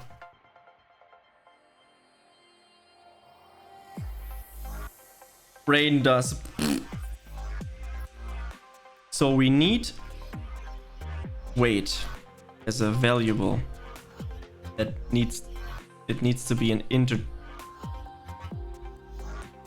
Do we do it as an integer or as a double? Doesn't matter.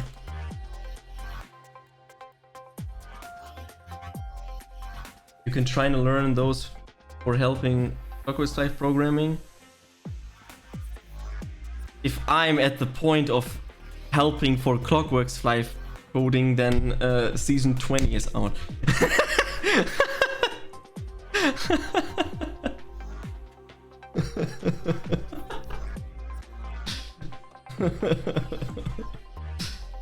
Okay.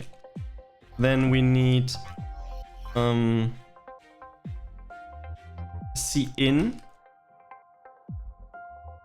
We need a C out first. C out, which tells him what is your Earth weight?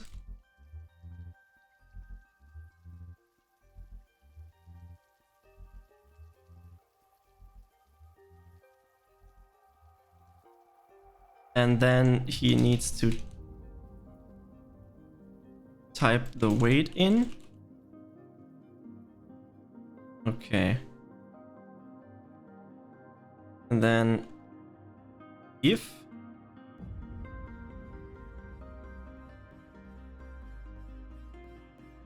okay, what makes sense? What would make sense? An if else statement or a switch statement? Switch statement can be used to simplify the process of writing multiple else if statements.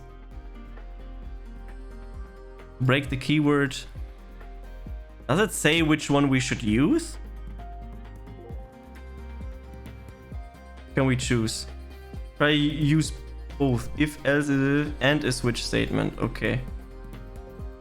With what should we start? How's lasagna? I'm fine. I'm using my brain, which is never a good decision.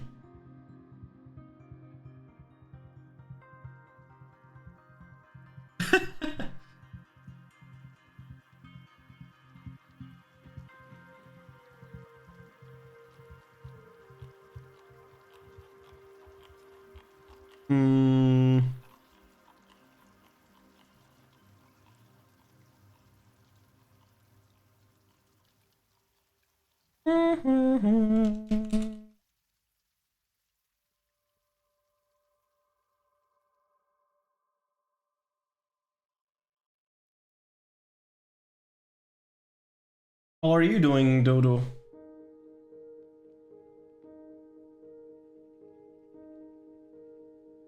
Everything fine?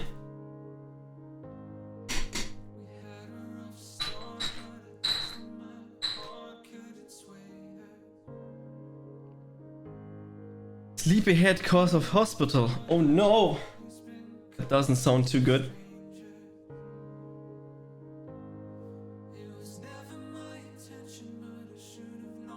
How come that you're sleepy because of hospital?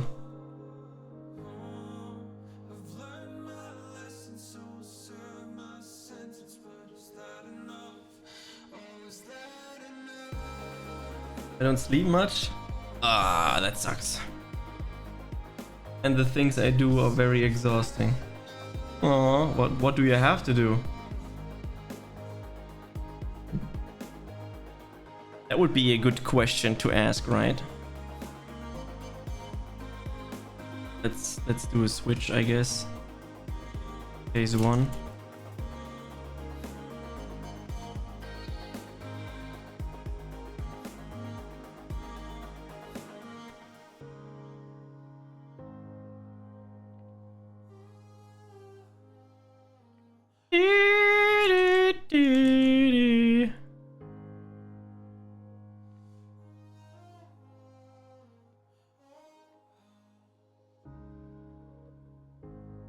I could say that they are all variables with these sets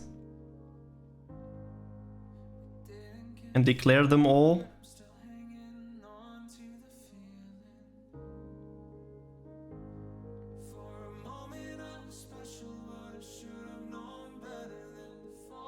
Backups mainly. Radius. The fuck is radius? Radius.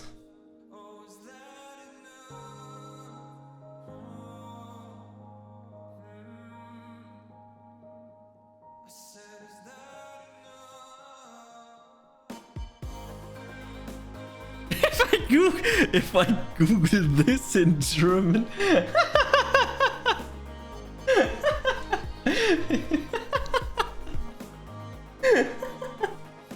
If I Google this in German, this gives me a radio.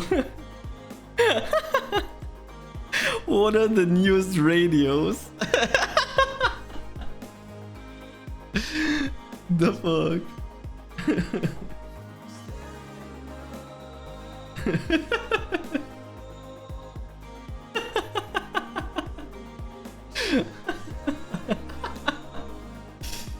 That's a nice one. That's definitely a nice one.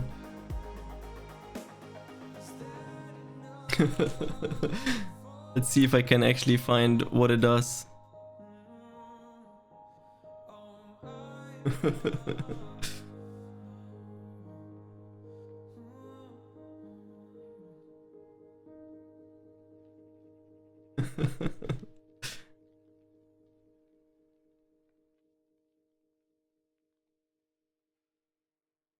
Ah! Okay, yeah, that makes sense if you say it like that.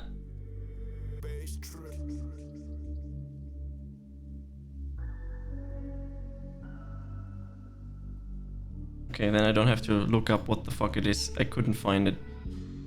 Okay.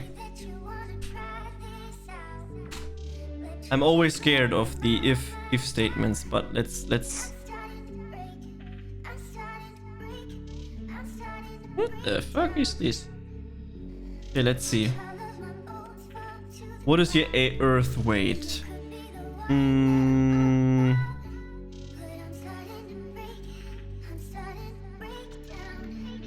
Then we would need what the planets are, I guess.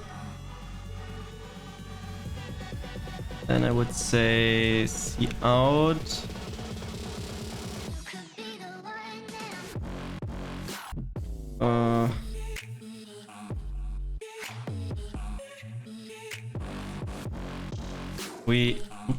We have the Gurian.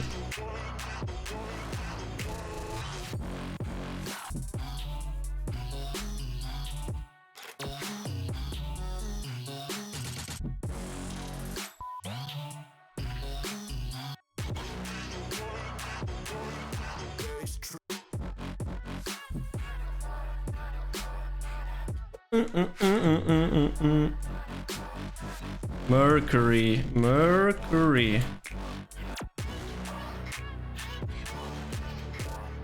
Second, Venus. Third, Mars. Fourth, Jupiter.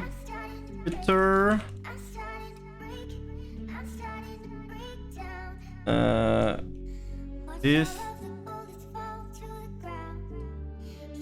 Saturn. Sixth is Uranus. Good joke, right? And Neptune. Okay.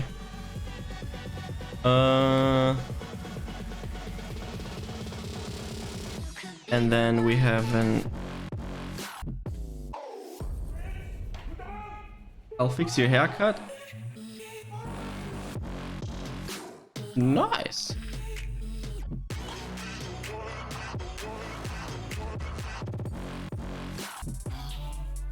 We do this.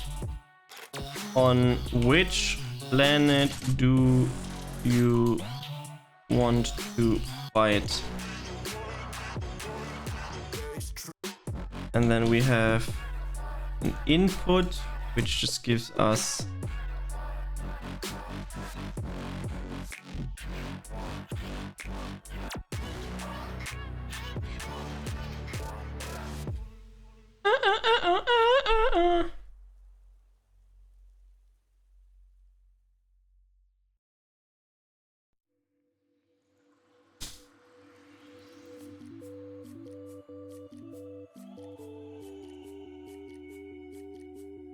and then it needs to be stored into a valuable,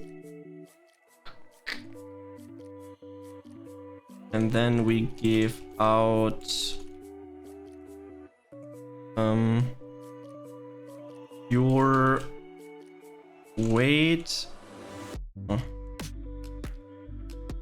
your weight on that planet would be, and then we give the weight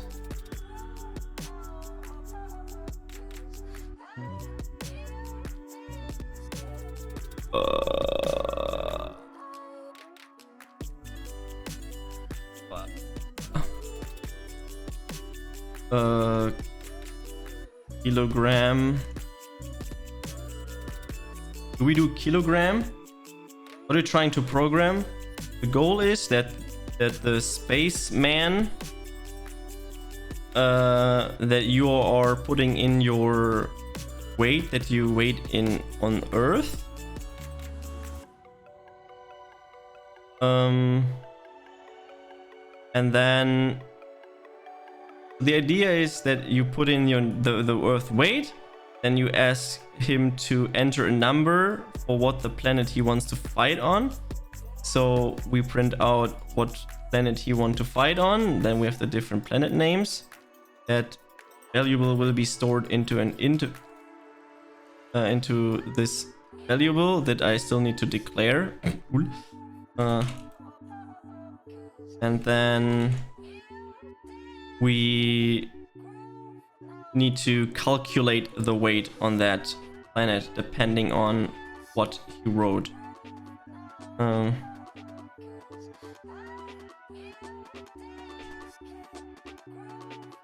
That's the point, and we need to use an if statement for it. I'll do like most humanity in math class. I just say I understood while I didn't get anything. Valid point. So if something happens, then something else happens. If x equals 1, then we do weight equals weight times 0.38. Else if x equals 2, then weight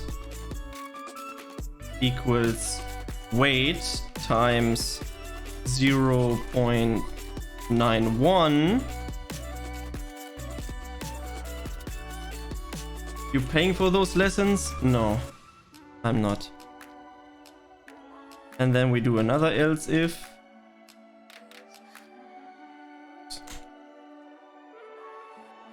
Else if x equals 3 would be the third planet.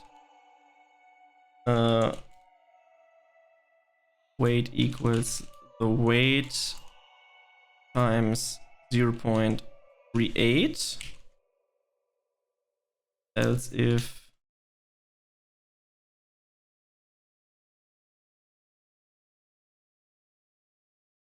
weight equals weight times this would be 2.34. Oh my god, you're getting a shonky boy if you're on Jupiter.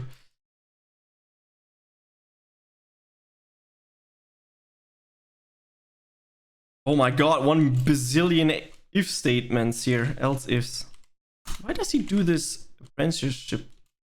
Whatever the fuck it's called. If the planet number 5 is ongoing, then we have the Earth weight would be your weight times 1.06. Else if, hell yeah. Where's the music? Is the music gone? And then we are on planet 6.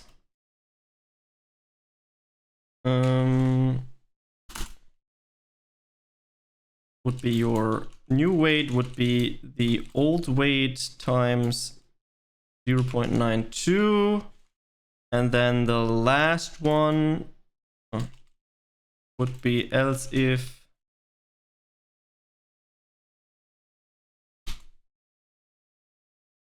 the planet is planet 7, your weight would be your weight times 1.19. And at the end,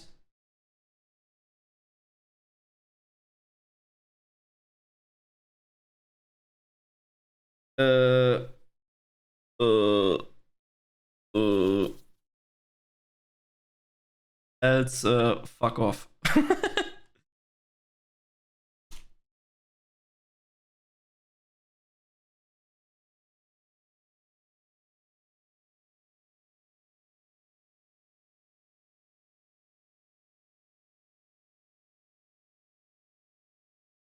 Hydrate? Oh, I literally just drank everything already.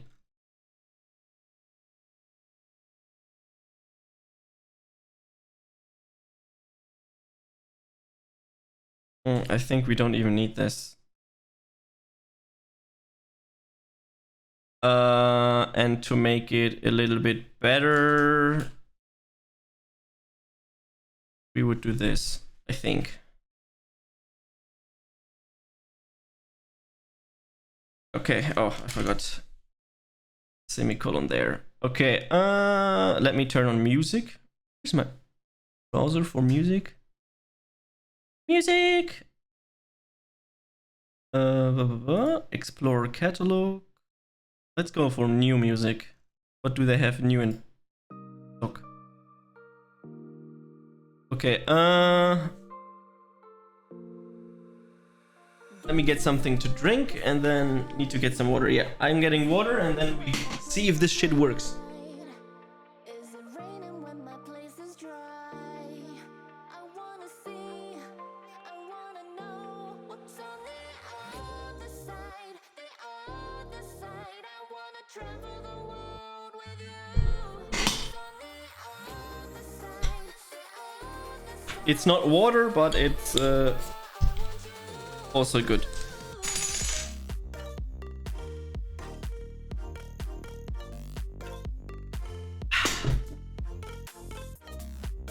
Okay. Let's run this. It will of course say it works, but it probably won't. Space.cpp. My output file name doesn't matter.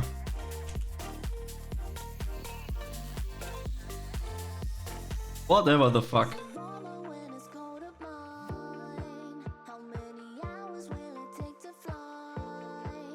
What?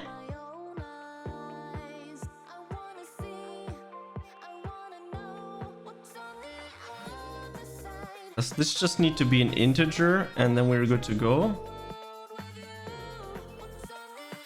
Unqualified ID. What the fuck does that even mean?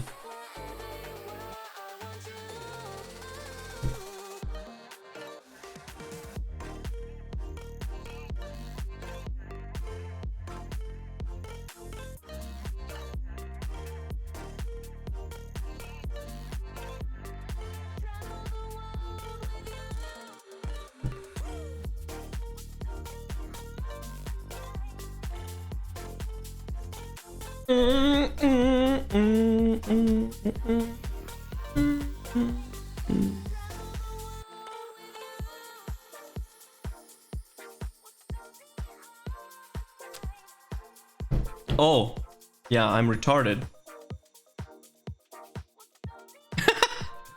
I declared it, but it makes no sense that it is declared. I just do this. Still doesn't work.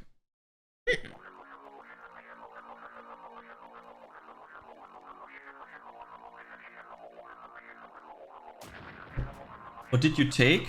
What do you mean take? Yo, Golo, what up?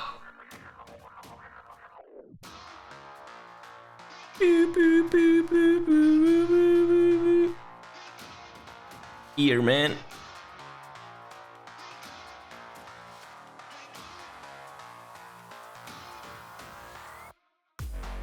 Could I ask you something? Yes. I really need help. Yeah, do that.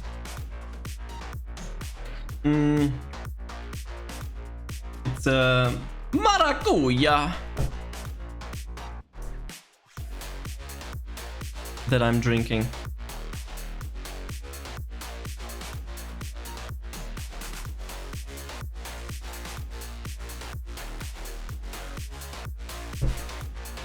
Dude, no fucking clue.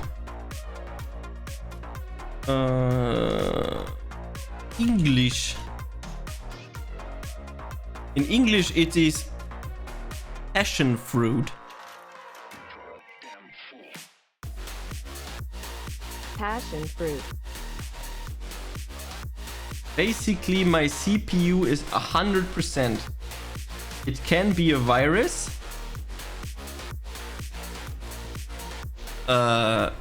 Yeah, it could. Doesn't mean it has to be a virus. To be honest.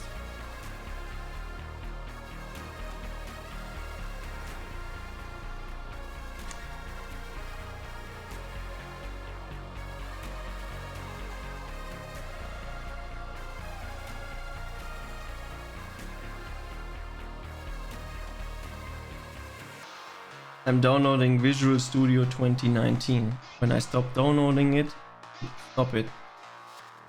I don't know, maybe your PC is almost exploding. No clue.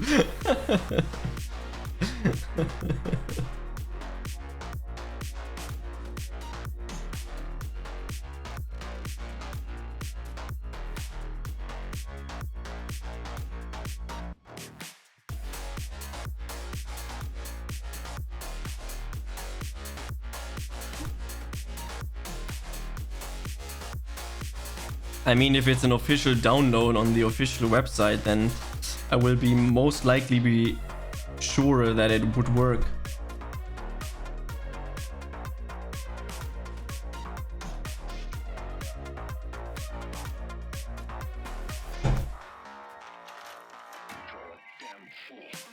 But yeah, I don't know. Okay, we have the double weight. And then we have an integer, which is getting stored into an int. Then we have an C out. When lasagna, if I have the money, then lasagna.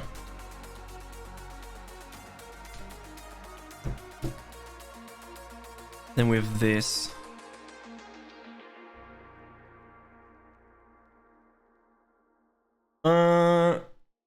Then comes the input with the weight. Then we're gonna ask on which planet we're going to fight.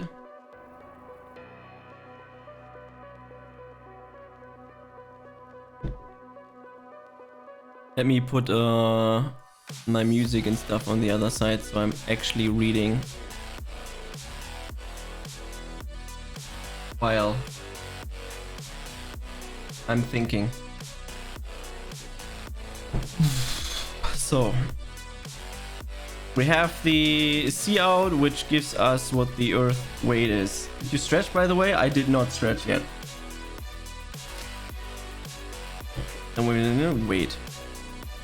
Okay. Then we just ask him a bunch of stupid questions nobody cares about.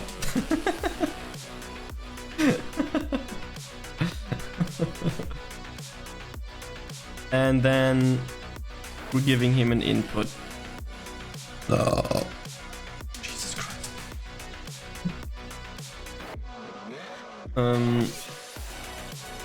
You have a very good computer. Define a very good computer.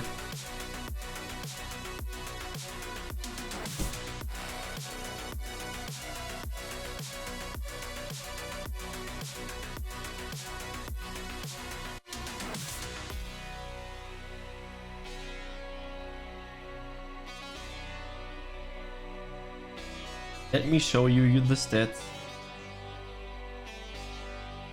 Sure thing. It's a laptop. Gaming laptop. Okay.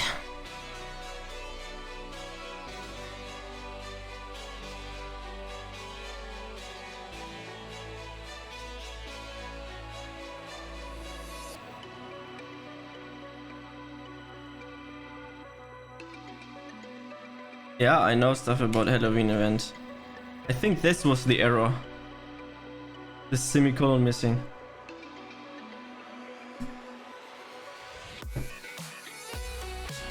The event is coming soon.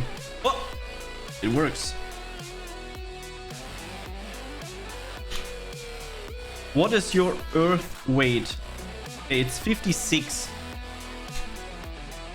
On what planet do we fight? Let's do 4 with this Jupiter. The weight on that planet would be 131.04 kilograms.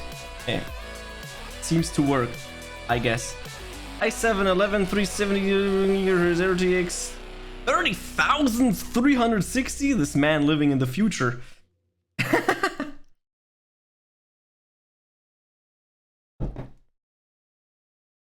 3060. It could be anything. Like, did you open your task manager and see what it says?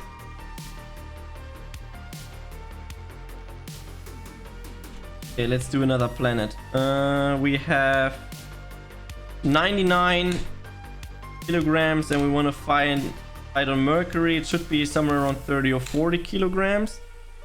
37.62. Before overheating because laptop. Could be.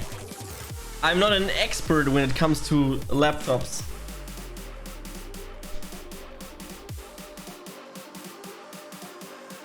So it wouldn't surprise me. I'm not a tech guy, so there's not much that I can help you with.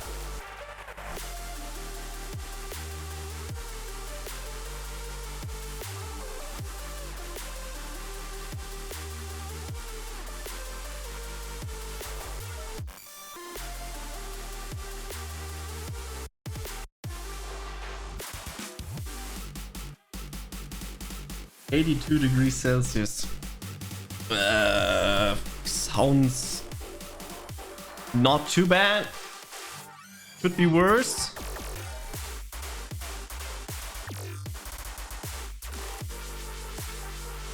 Okay, but what I said, I am going to finish this one course and then we are continuing this later.